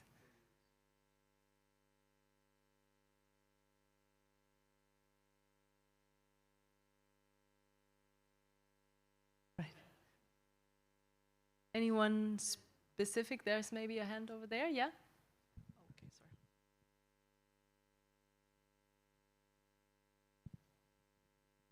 Thank you. I'm Olivia Mertens. I'm working for Save the Children here in Brussels as a senior humanitarian advocacy advisor.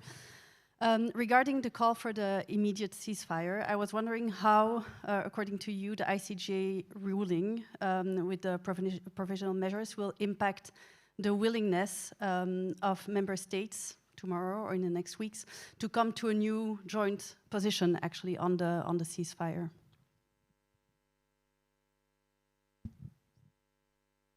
Are there any others on the Middle East or Gaza before we then answer that and then move on to Ukraine? So how much will the International Court of Justice ruling sort of be able to shape a more united position in Europe? I think the short answer is I'm not that optimistic. I don't think we see that. I mean, ideally it will increase pressure on Israel, at least to let in more humanitarian aid and improve the plight of people there. But the reality is that I think Israel, it's going to be very difficult to comply with the ICJ's ruling without an end to military operations, or at least dramatically scaling them down in a way that Israel's what it calls its phase 3 in the north. I mean, that's not going to do it. So the ICJ, in essence, it didn't call for a ceasefire, but to comply with what it's ruled, it's very hard to see how Israel would be able to continue what it's doing. I mean, I think the costs for Europe. I mean, again, it's not just about the sort of human cost of what's happened in Gaza, the political cost, the risks of a regional war. I mean, I think it's always difficult to know how much double standards and hypocrisy, how much that affects the calculations of leaders across the world. People tend to do what they want based on their own interests, and it's easy to sort of overstate how much double standards impact world affairs. I would say that from our reading, and when we talk to leaders, particularly in Africa and Latin America, what's happened in Gaza has really struck a nerve, particularly coming so soon after Ukraine, that it really has struck a nerve, and it's going to be quite difficult to sort of get past this, particularly with, I think what we hear is that some Latin American leaders, for example, have told European leaders, it's like, don't look to us for votes in the General Assembly on Ukraine if you're not going to call for a ceasefire in Gaza. So I do think there's this time, and again, you always need to be careful with overstating this, but I do think that this has really struck a nerve. It's touched something in much of the world, and I think that's going to come at quite a high cost for Europe. And part of it, of course, is just the sense that Europe has been prepared to tolerate things that have happened in Gaza, that it's been very, very critical of the Russians doing in Ukraine, for example, or Assad doing in Aleppo, or things that happen in Syria or in other places. But part of it also is the positioning on ICJ decisions. I mean, either you believe in the ICJ and you believe in its decisions, or you don't. You can't pick and choose them. And I think picking and choosing ICJ decisions or reacting differently to decisions you don't like to decisions you do probably doesn't do the sort of enterprise of international justice and Europe's promotion of that any favors. And maybe just to add to that, we had in our EU team, we had the same question, and we looked at sort of the different statements from member states. I think there's a lot of them, also the High Representative and the Commission saying the ICJ ruling is binding, and expectation, of course, for Israel to follow these measures, but we haven't seen a common position of EU member states on it. And of course, we have also not seen all member states sort of echoing that language. So, yeah. Still wouldn't hold my breath for it, but of course I think it is obviously really important to look at that. Okay, so shall we, the question from you, would you like to take it now briefly and then move on?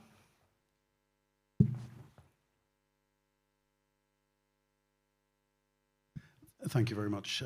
Nicholas White from APCO Worldwide, but also former Europe director for the International Crisis Group 20 years ago. I have 2 short points on the EU and Kosovo and 2 short points on Crisis Group and Somalia. So we hope to come to those afterwards. Sort of let's run through them, maybe because we will get to those countries as well. Which would you like me to do first?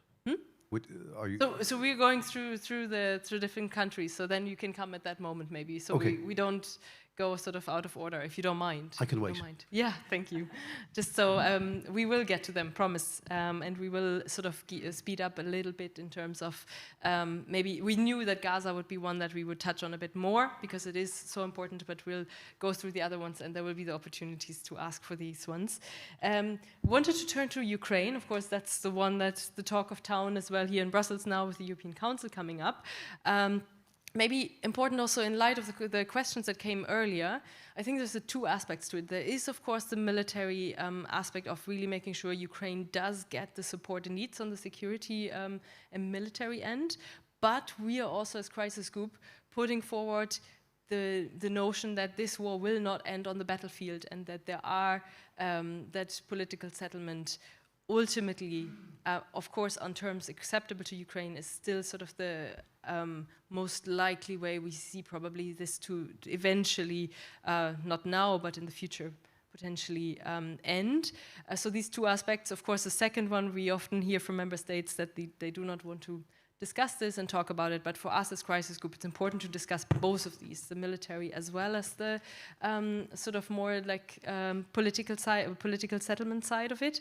Of course, the discussions that are happening now at the European Council, they matter not just actually for Ukraine, but they also matter so much for the EU, because we know that the support that the EU is giving to Ukraine also is important for Europe's own security, but also because we're looking at a situation where we have seen sort of blackmailing from specifically one political or one head of state. So it's a question also of in how far the EU can act effectively in these times. So we're really watching this all very closely, of course. But maybe just to summarize a little bit our sort of key points from the watch list on Ukraine, from the sort of military and defense side, and also from the political settlement. And please be brief, because we have more to go through. Very good. Very good. Again, good to keep me short. So look, very quickly, and I would really recommend, I mean, Lisa was kind enough to mention the weekly podcast that Crisis Group does called Hold Your Fire. I would really recommend people listen to last week's episode, which had our Europe Central Asia director on Olli Oliker, and if people want to update, a very comprehensive update of sort of what's going on front lines, some of the debates in Europe, some of the debates in the US, then please do listen to that. I mean, broadly speaking, I think everybody here knows that the front lines are largely static, that Ukraine's counteroffensive wasn't as successful as people hoped. It didn't break the Russian defenses in the way that people had hoped. I think it is easy to get a little too pessimistic. I mean, the Ukrainians have still kept the Black Sea shipping open. They're still able to export grain through the Black Sea. They have, I mean, I think if you were to look at where Ukraine is now to where it was 18 months ago, or some of the fears 18 months ago, I think, there's still, it is easy to get too pessimistic. But clearly the counteroffensive didn't fulfill, I think, what were probably very high expectations of it. It doesn't look as though Russia's going to be able to break through, at least it appears for now as though Russia's struggling to break through Ukrainian defenses in the same way that Ukraine is struggling to break through Russian defenses.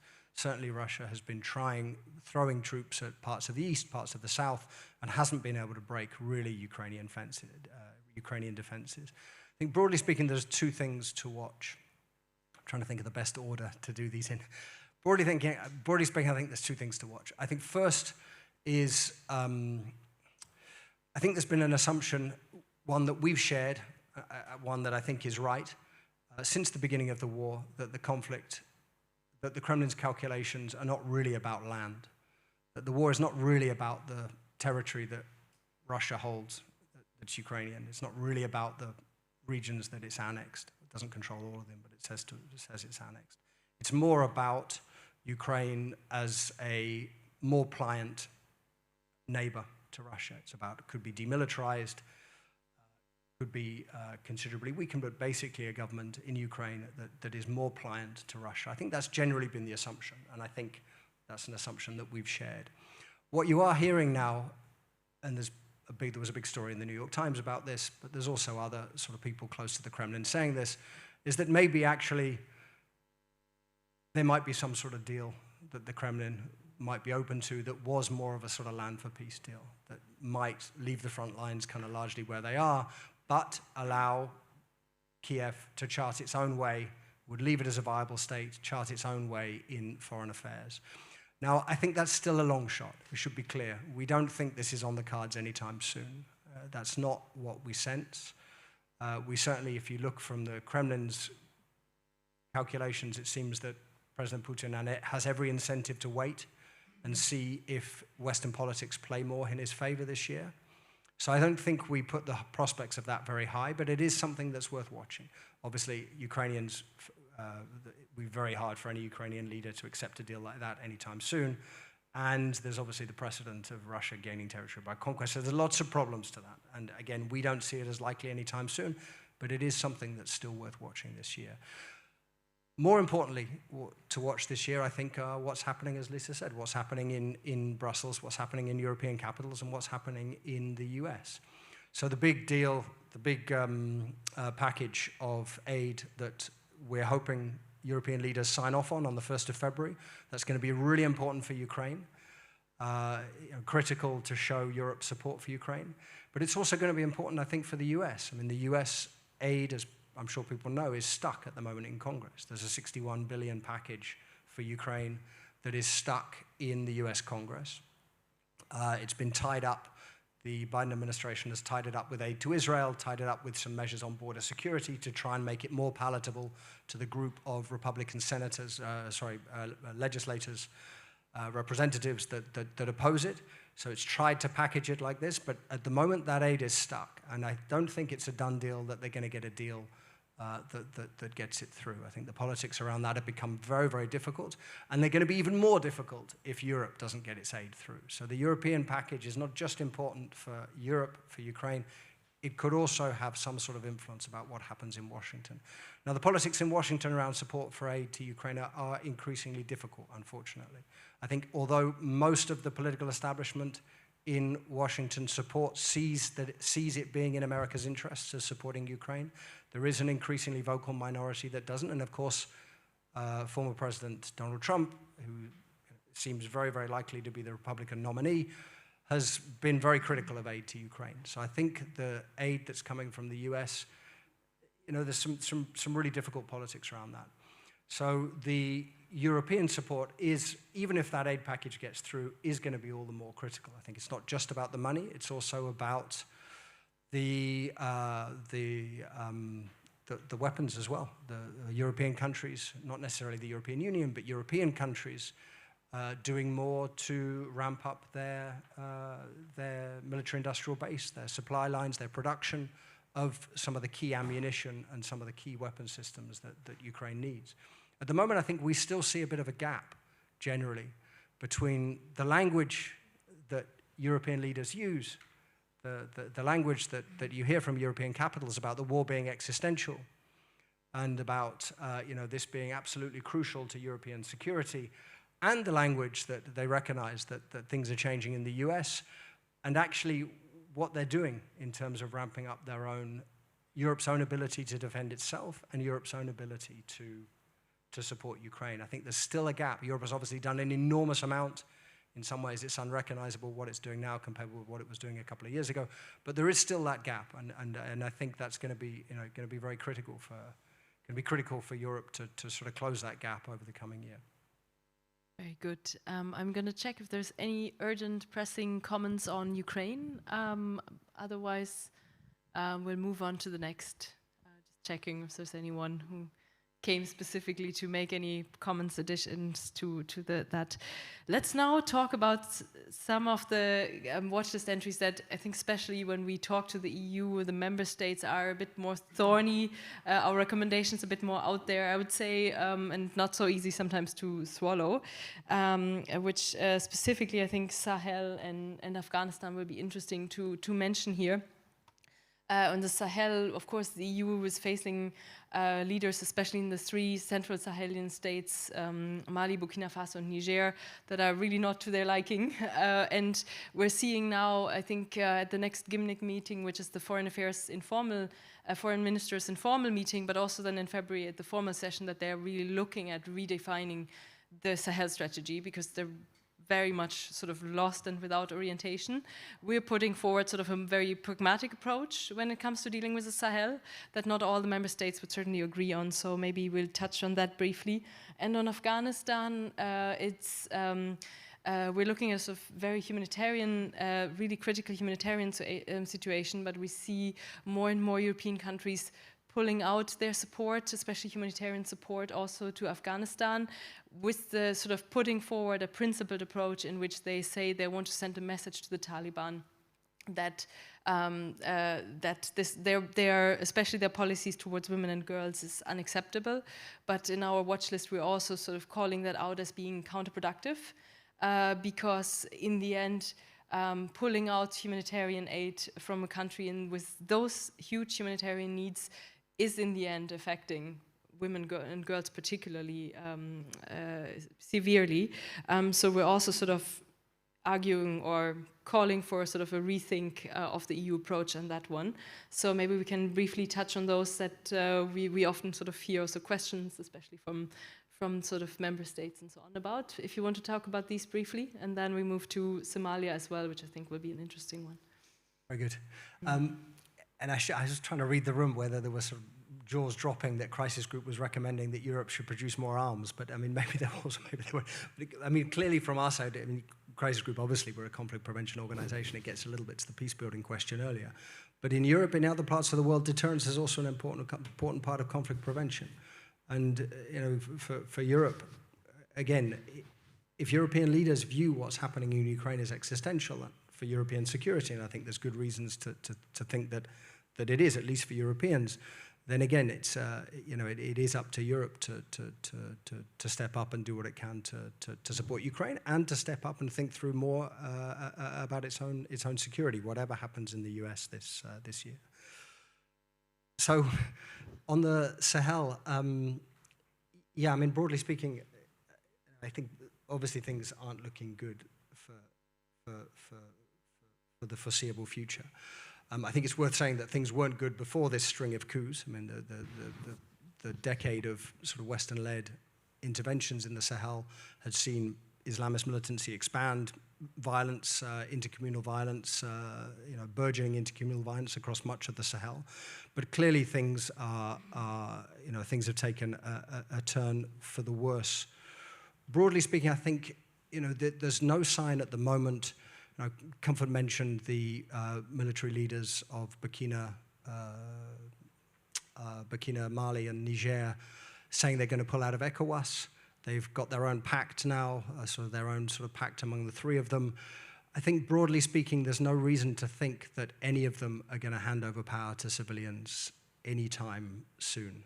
That doesn't appear to be the signals they're giving. They may move to elections probably only in Mali, but that's only, I think, if the military leaders feel that they're going to be able to win the elections. So I think, broadly speaking, and whereas in Burkina, I mean, the chances of other coups are easily possible, certainly in Burkina, but it doesn't seem likely that there's going to be a transition anytime in any of the three countries back, sadly, to civilian rule. They're also doubling down on the sort of military-first approach, not only against Islamist militants, against the Al-Qaeda and ISIS groups that are in the Sahel, but also in Mali against the sort of non-jihadist Tuareg rebels and other groups that signed the 2015 peace deal, the Bamako peace deal. The military's taken back now, the Malian military taken back now Kidal. And I think although there was a lot of violence before the coups, we've seen an uptick again in violence, a lot of civilians getting killed by all sides. I think the question, sort of broadly speaking for the EU, and obviously there are different views among member states about the relations that Europe should have now with the Sahelian governments, and some wanting to cut relations entirely, others sort of wanting to keep the door more open. I think broadly speaking, we would say that it's better to keep the door open for now. Now, precisely what that means is going to be slightly different in different countries, but broadly speaking, you know, keeping diplomatic missions there, as the EU has done, as some European states have done. Military to military, it's going to be very difficult, obviously, to provide any military support, but it may be worth at least keeping channels of communication open between European militaries and the militaries in the Sahel. Not providing support, or at least not providing support unless there's sort of dramatic change in the way they're conducting their military operations, but maybe keeping the channels open. Obviously, the humanitarian aid has continued. The questions sort of then come to development aid and how to shift the development aid, whether to put conditions on the development aid. And I think there, broadly speaking, we would say it's better to keep the relationship open. Broadly speaking, recognizing that there's a lot of dilemmas in doing so. I think similarly in Afghanistan, again, you have a very difficult situation that doesn't look likely to change anytime soon. There's no real sign that the Taliban is going to lose power, and I think the last thing anyone would want, in any case in Afghanistan, is another civil war, another sort of decades-long contest for power among Afghans. So Taliban rule in Afghanistan looks to be fairly durable, and I think for Europe, again, the question is, what does this mean for Europe's relations with a country in which it's invested an enormous amount of money, been very involved for a lot of time, but now seemingly sort of wants to turn a page on and forget as quickly as possible. And I think broadly speaking, I mean, you know, again, things are not looking good in Afghanistan. The country is more secure than it's been for many, many years. Levels of violence, at least if you sort of class it by violence, fighting violence, levels of violence are at much lower levels than they've been for a long time. Still lots of problems with the Pakistani Taliban, the TTP, fighting in Pakistan. Still a small sort of ISIS group that the Taliban's fighting, but generally speaking, levels of violence are considerably down across Afghanistan compared with where they were some time ago. The economy is not as bad as people thought. The Taliban have largely sort of clamped down on corruption at the borders. They've managed to get customs revenue in. But the Taliban's policies towards women and girls are obviously hugely problematic. The denial of women and girls the right to secondary education, to higher education, to any role really in public life, and access to different jobs and the workforce and employment is obviously a huge, huge problem and presents some really difficult dilemmas for the European Union. I think we'd be the first to say that. I think what we can say is that if that changes, if the Taliban's policies towards women and girls change, it's going to be because of dynamics within the Taliban and within Afghanistan itself. There's obviously different views within the Taliban about how they should be engaging with the world and about what their gender policies mean, their misogyny means for their engagement with the world. There are different views within the Taliban. It seems, at least to us after, 3 years after the Taliban seized power, I think it seems very unlikely that international pressure denying aid is going to force the Taliban to change its gender policies. If that happens, it's going to happen again domestically. No one is saying, I think, that the Taliban government should be recognized as given a seat at the UN, recognized formally. I don't think anybody is saying that, not until they change their policies on women and girls going to school and having access to public life. But I think there's some real questions about whether a policy of not giving any money, any development money through the government in all sectors, whether that still makes sense. Because it's not the Taliban that are suffering because of that, it's really Afghans, predominantly women and children, that are suffering because of this. So I think for Europe, there are some big questions about the nature of engagement with the government, but also not just the humanitarian aid that goes through others, not just the development aid that goes through NGOs, but whether in some sectors it is now worth reviewing whether some aid goes through some of the Taliban ministries.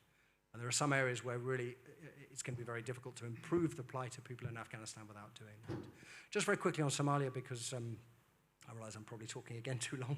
Don't worry, go ahead, Somalia, and then we'll go for some questions, because we had specific questions on Somalia there, yeah. So just very quickly, I mean, clearly there was a sort of moment some months ago where it looked as though the government was sort of gaining the upper hand, and there was these very sort of promising operations, military operations against Al-Shabaab just north of, in the central areas just north of Mogadishu.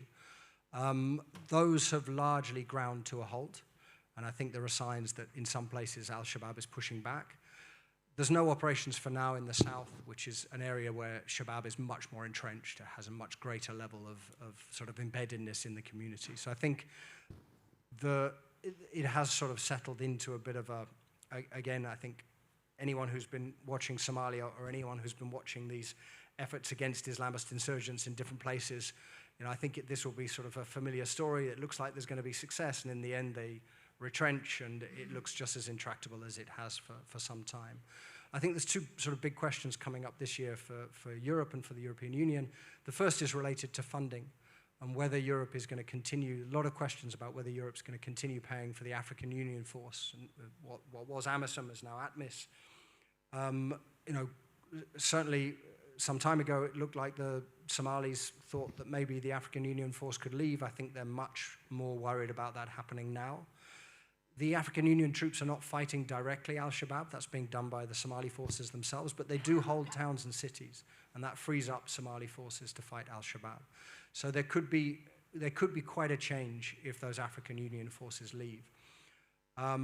It doesn't necessarily mean that Al-Shabaab are going to overrun Mogadishu the way that the Taliban did Kabul, but I think the risk is high enough that Europe really needs to put some thought into whether it really wants to take that gamble, or whether it is going to continue funding some form of African Union force. And I think at the moment the debate is the African Union and the sort of maybe the UN say, you know, we need an idea of how much money there is, and then we can come up with a plan, and the European Union saying we need a plan, and then we can decide whether to fund it. So I think it's sort of stuck there at the moment.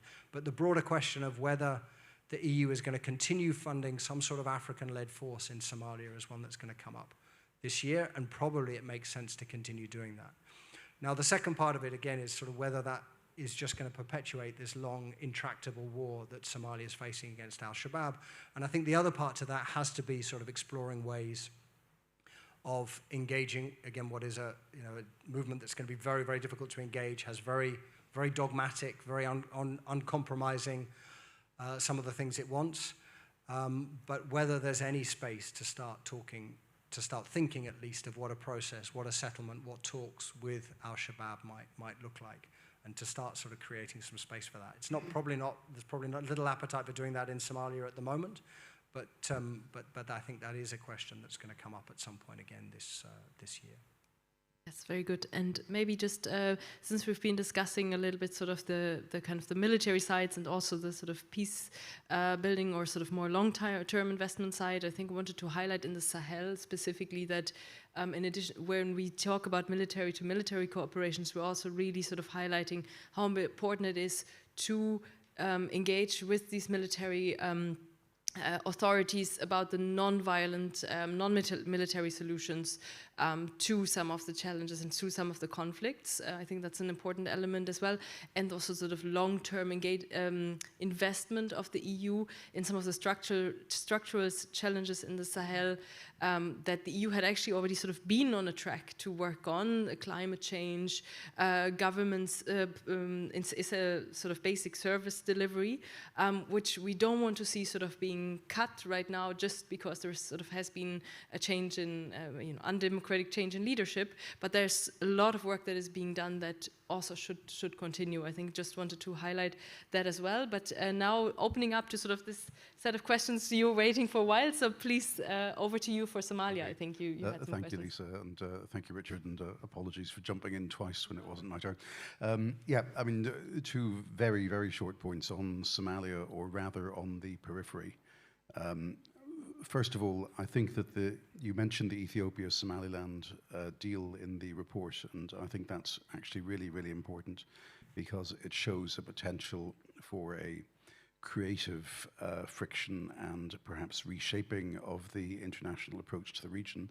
One of the assets that we should be looking to protect in the region is the viable, thriving democracy in Somaliland, which, I think this Ethiopian intervention could help or harm it quite badly. And I see the last time you reported on Somaliland was May 2023, and I hope you'll be doing it again.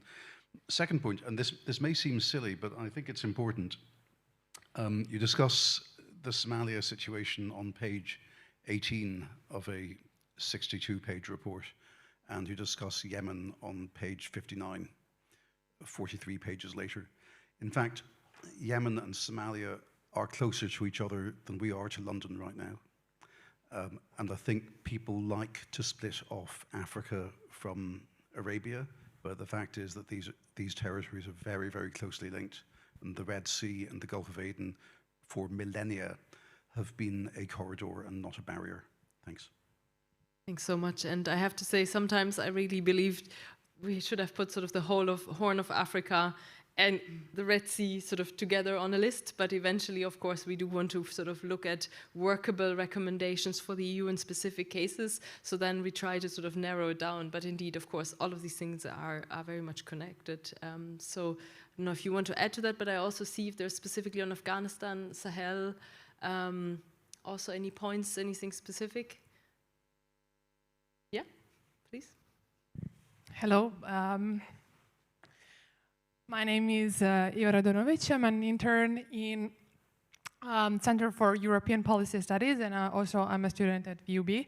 I'm from the Western Balkans, so we have a, let's say, sort of crisis there. You mentioned in your report, so I wanted to hear some comments because I was honestly surprised to find Serbia and Kosovo on this list.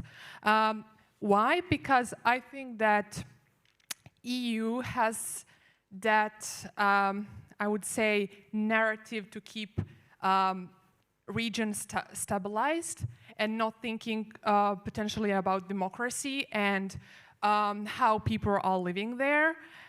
So I wanted to hear some more comments on Serbia and Kosovo potential conflict, and we hope there will be none. Indeed. No, we'll definitely also come to Kosovo, Serbia. Promise for that. I just wanted to see if, you know, on the ones we discussed specifically on the African continent or on Afghanistan, there's anything to comment? No. So then let's move on. Yeah. Oh, was there one? Yes. Sorry, I didn't see that. Thanks. Sorry for the late questions. I'm Lorenzo Angelini. I work as Senior Policy Officer for EPLO, the European Peacebuilding Liaison Office. In the report, there are a lot of recommendations in relation to the Sahel about how the EU should engage with governments in the region, including to address the long-term root cause of conflict, and it's very well detailed. But Lisa, since you mentioned in particular how the EU supports peacebuilding in the region, I was wondering if you had any comments on some of the positive initiatives, including pursued by civil society actors, that the EU should strengthen its support to. Those could be specifically focused on peace and conflict dynamics. They could relate to the intersection between climate change that is covered in the section and peace and conflict. Are there any comments that you would have on where the EU should increase its support and how exactly? Thanks a lot. Yeah, go ahead. Sorry.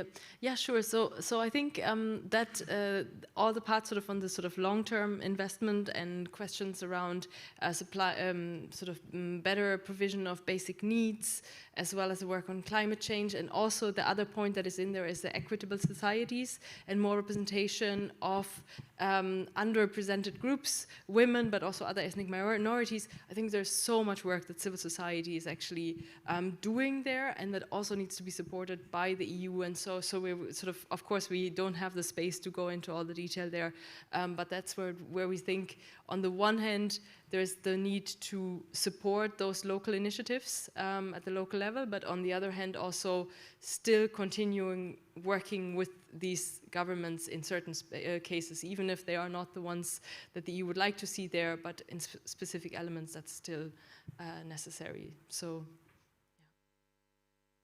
And maybe just, Nicholas, on your question or your point, I mean, exactly as you say, I mean, the Red Sea and what's happening in the Horn, there's a lot of overlap and interlinkage between what's happening in the Gulf and in Yemen. I think there's a couple of things. First of all, I'm going to refer again to, so actually just tomorrow I'm recording this week's episode of the podcast, and tomorrow we're going to talk about precisely this sort of Red Sea security from the African side, but obviously looking at the involvement of different Gulf actors. I think there's maybe a couple of things. I mean, on whether Ethiopia's deal with Somaliland to sort of take a chunk of the is it Berbera? I can't remember the name of the port. Berbera, right? Well, near there, yeah. For not just a port, but also a naval base. Whether the deal for that in exchange for recognizing Somaliland's independence, whether that's going to be a force for good or bad, I think it's hard to say. Obviously, it's fueled a lot of friction with Mogadishu. I think it's, the Horn leaders, I think, are grappling with the fact that the biggest country now in the Horn and the most influential and the most powerful country in the Horn, that for years was Ethiopia, which for years was a sort of status quo power, and a sort of linchpin of Horn stability, is now seemingly a sort of more revisionist power that is looking to change things. And that, for the Horn, I think, is something that Horn leaders are grappling with, that Prime Minister Abiy is wanting to sort of shake things up. And I think probably the way he's gone about this is probably, for now, more destabilizing than it is stabilizing, and perhaps over time harmful to Somaliland's interests. But let's see, it's still early days. And it's not done yet. I mean, this is something they're talking, the deal is not actually done yet. In terms of the sort of Gulf involvement, yeah, and this is also crucial to Sudan. I mean, Sudan, it's a local conflict, but now increasingly you see it overlaid with these regional and Gulf tensions. And probably now isn't the time to talk about all this, but obviously it's a big complicating factor, and the Red Sea access and the access to sort of the ports and the potential for naval bases along the Red Sea is a hugely important part of that. Very good. Let's move ahead, looking of course at the time.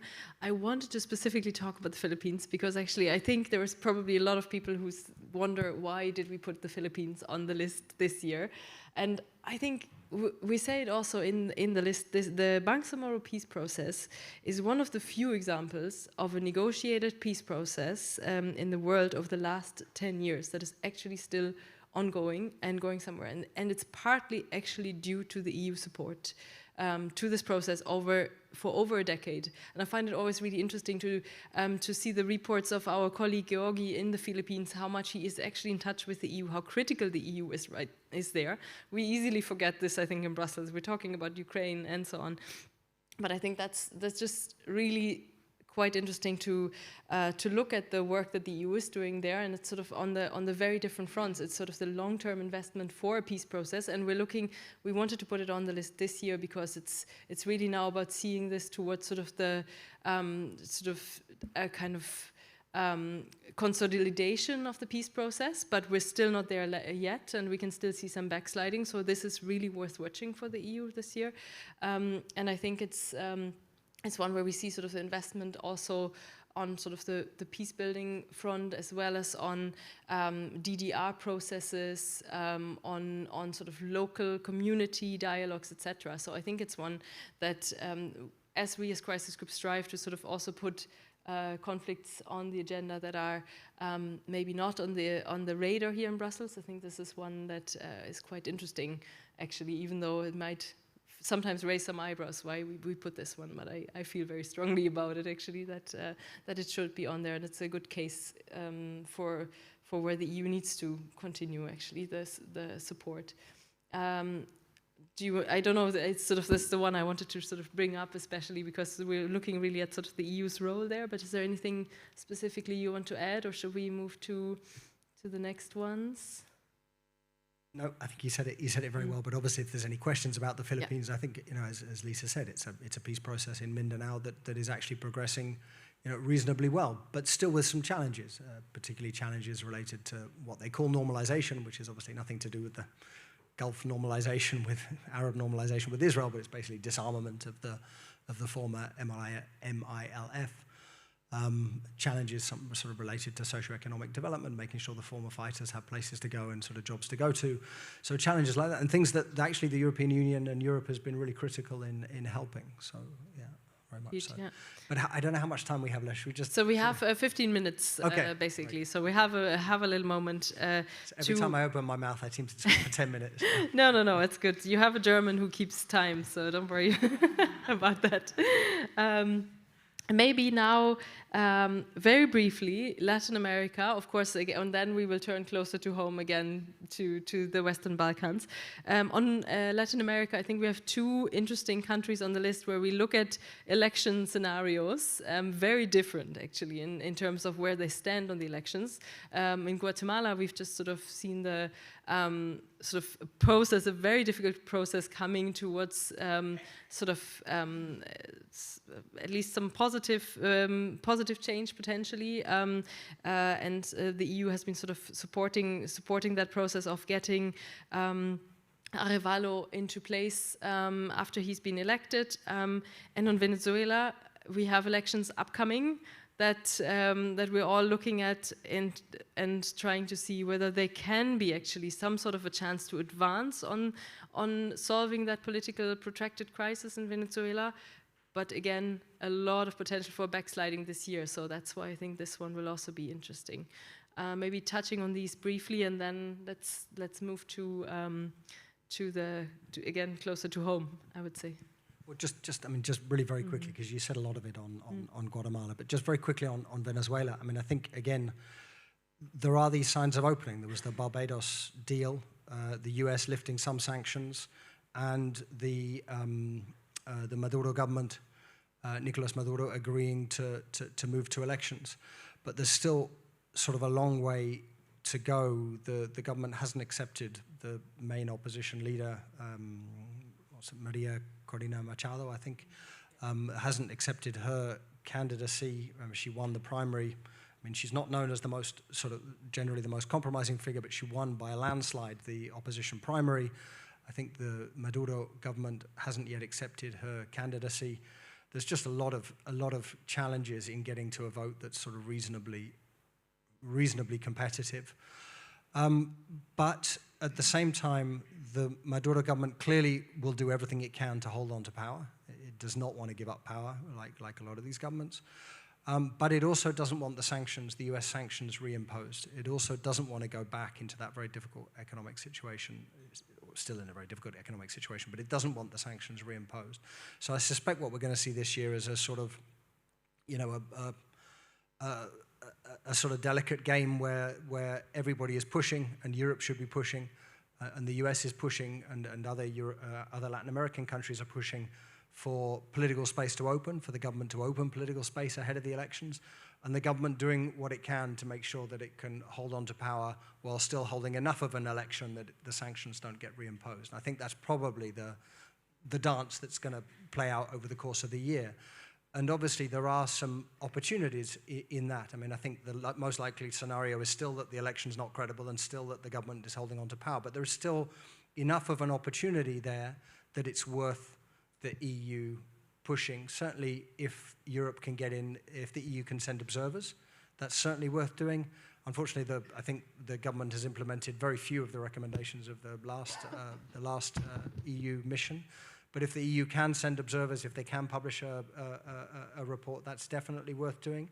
And broadly speaking, keeping up the pressure on the Maduro government to hold as credible a vote as possible. And it's not completely out of the question that you maybe get more representatives, more opposition representatives into the National Assembly than has been the case. And maybe, you have a slightly different politics coming in. But that's probably over the course of this year going to be the sort of the balance. And again, the European diplomacy on Venezuela, the sort of keeping diplomatic channels open, avoiding the sort of some of the high stakes diplomacy, the high stakes stuff of the Trump administration, sort of trying to force Maduro out. I mean, obviously that hasn't worked. So this is really the only option in Venezuela. And if there is a small opening, then it's worth trying to push that as much as possible. Yeah, and maybe to add to that, I think interesting is that this year the EU in May is going to review its targeted sanctions that it has put in place. So the question of where the process is going and whether the EU can use a bit that threat of either like the threat of reimposing sanctions or that possibility of actually lifting them as a tool to do that. Of course, that will only really work if it's also well coordinated with the US and the region. But I think for us, I think watching May will be quite interesting. And I think the other point, very important in terms of the diplomatic channels, is to reinstate an EU ambassador in Caracas, because we have seen that role has been actually really important across throughout the whole crisis, and right now in this particular year, I think we'll need it all the more. So that's another point maybe to make. Checking if anyone is sort of here for Latin America and wants to come in with anything, any burning points or questions or additions on that. Otherwise, let's move to, again, as I said, closer to home. And thank you so much for your interventions. And I think we have another question there on Kosovo, Serbia, where, of course, the EU is very important when it comes to sort of leading the Belgrade-Pristina dialogue. And sort of we've seen it a lot in the news and the headlines over the in the sort of second half of the last year, I believe, and have sort of are looking specifically also in this watch list at the situation of the Serbs in Serb minority in Kosovo, in northern Kosovo. So maybe let's briefly touch on that and what sort of we believe the EU should be doing there or should be watching this particular year, and we'll kind of touch also on the questions there.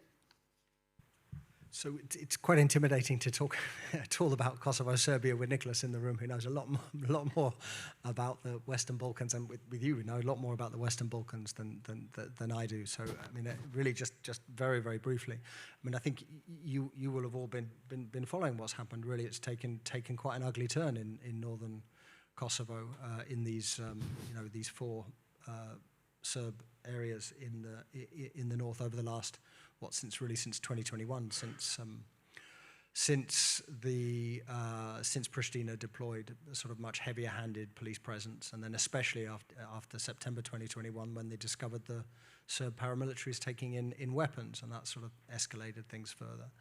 So I think things are really not looking good. The problem, of course, for Prime Minister Kurti is that the only likely path to recognition of Kosovo statehood lies with greater autonomy and greater self-rule and looking after, making sure that people are okay in the north, that the Serb minority in the north are okay, and that probably is the only path. So the more that population squeezed, and I think we estimate that about a third of the population has left over the last 8 years. Yeah, I think we estimate. So there's obviously a lot that have left recently, but even before, a lot have left. That probably isn't going to it's going to be very difficult to see how the crisis resolves itself in a sort of sustainable way, which presumably means recognition of Kosovo statehood at some point, while these sort of tensions and the repression in the north continues. So, I mean, what does it mean over the short term? I mean, presumably sending police that aren't just the military police, the police that are actually involved in sort of more community policing, making sure that the schools and the services are running, all these sorts of things that we've been recommending for some time. But yeah, and Europe pushing for that. But I would be, again, you may have other things to add, but I mean, I'd be interested in both your takes on whether that's remotely plausible at the moment with everything going on in Belgrade and then with the current leadership in Pristina. Yeah, maybe if you want to come in sort of with your specific points, and then we can respond to them as well.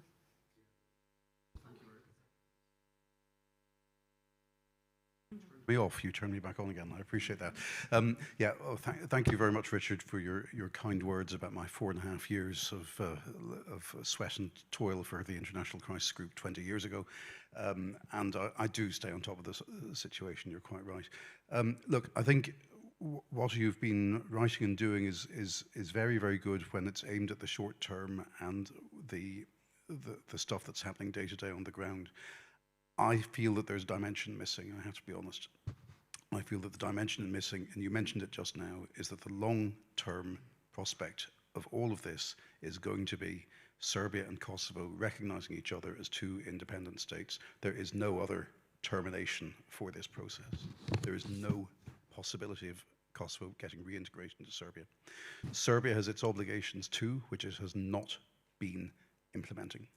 And I think that needs to be said as well. Serbia committed not to block Kosovo from joining international organizations with a couple of exceptions. It has been doing that. And I think that would create the space for Kurti to adapt his approach as well. It's not all one way. One other really simple, straightforward point would cost Serbia absolutely nothing. And I say this every time I talk about this subject, maybe someday somebody will listen to me, is returning the cadastral property records which were stolen from the Kosovo town halls by the retreating Serb forces in 1999. These are big stacks of paper which are of no use whatsoever to Serbia. Returning them would enable better governance in Kosovo. It's one of the things Serbia always complains about, and would indicate that Serbia recognizes that the status quo is here to stay. So maybe I haven't read your recent research deep enough, but I missed it in what I saw just now. Thanks. Thank you so much. I'll see if there's anyone else who wants to come in on Kosovo, Serbia. You've already made sort of the point, which is really, really good, very pointed. Nothing else. Maybe just to add, I think our colleagues are also sort of working on a more in-depth report on Kosovo, Serbia. So again, these watch list publications are, of course, limited in how much they can cover. Usually we really try to stay to sort of 2-3 pages, so we will not solve all the problems of this very protracted conflict. I think what is also interesting that we've been doing in terms of work in crisis group about Kosovo, Serbia, is a question of enlargement, EU enlargement, and how that factors in that process. We have the feeling that the EU has been sort of too long maybe relying on the fact that the enlargement process would deliver help with resolving the dispute, because the EU enlargement hasn't really been sort of very promising prospect for a while for those states.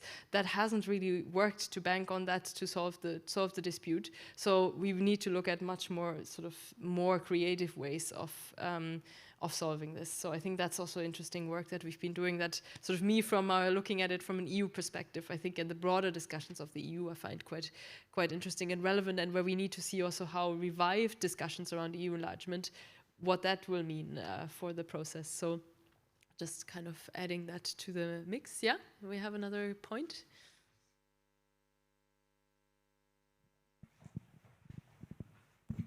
Thank you. My name is Margit von Skarman, and I work on the Western Balkans at the German think tank Stiftung Wissenschaft und Politik.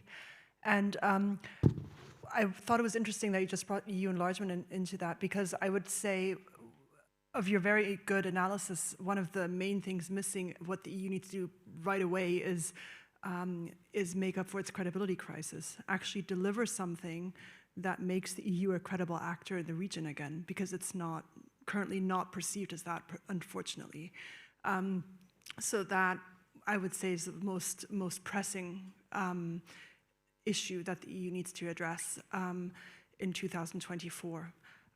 And I suppose another issue is that, I mean, neither Vučić nor Kurti have a real political interest in solving this, so it kind of limits what the EU can do if neither of the parties are really negotiating in good faith. So it kind of almost surprised me that it made the list, because I do actually find the EU's influence can be quite limited in this respect at the moment. Yeah, no, understandable, and of course we sometimes we are more ambitious for the EU of what they can do, because that's sort of our work, really, to stretch a bit the envelope and see where the EU can be useful.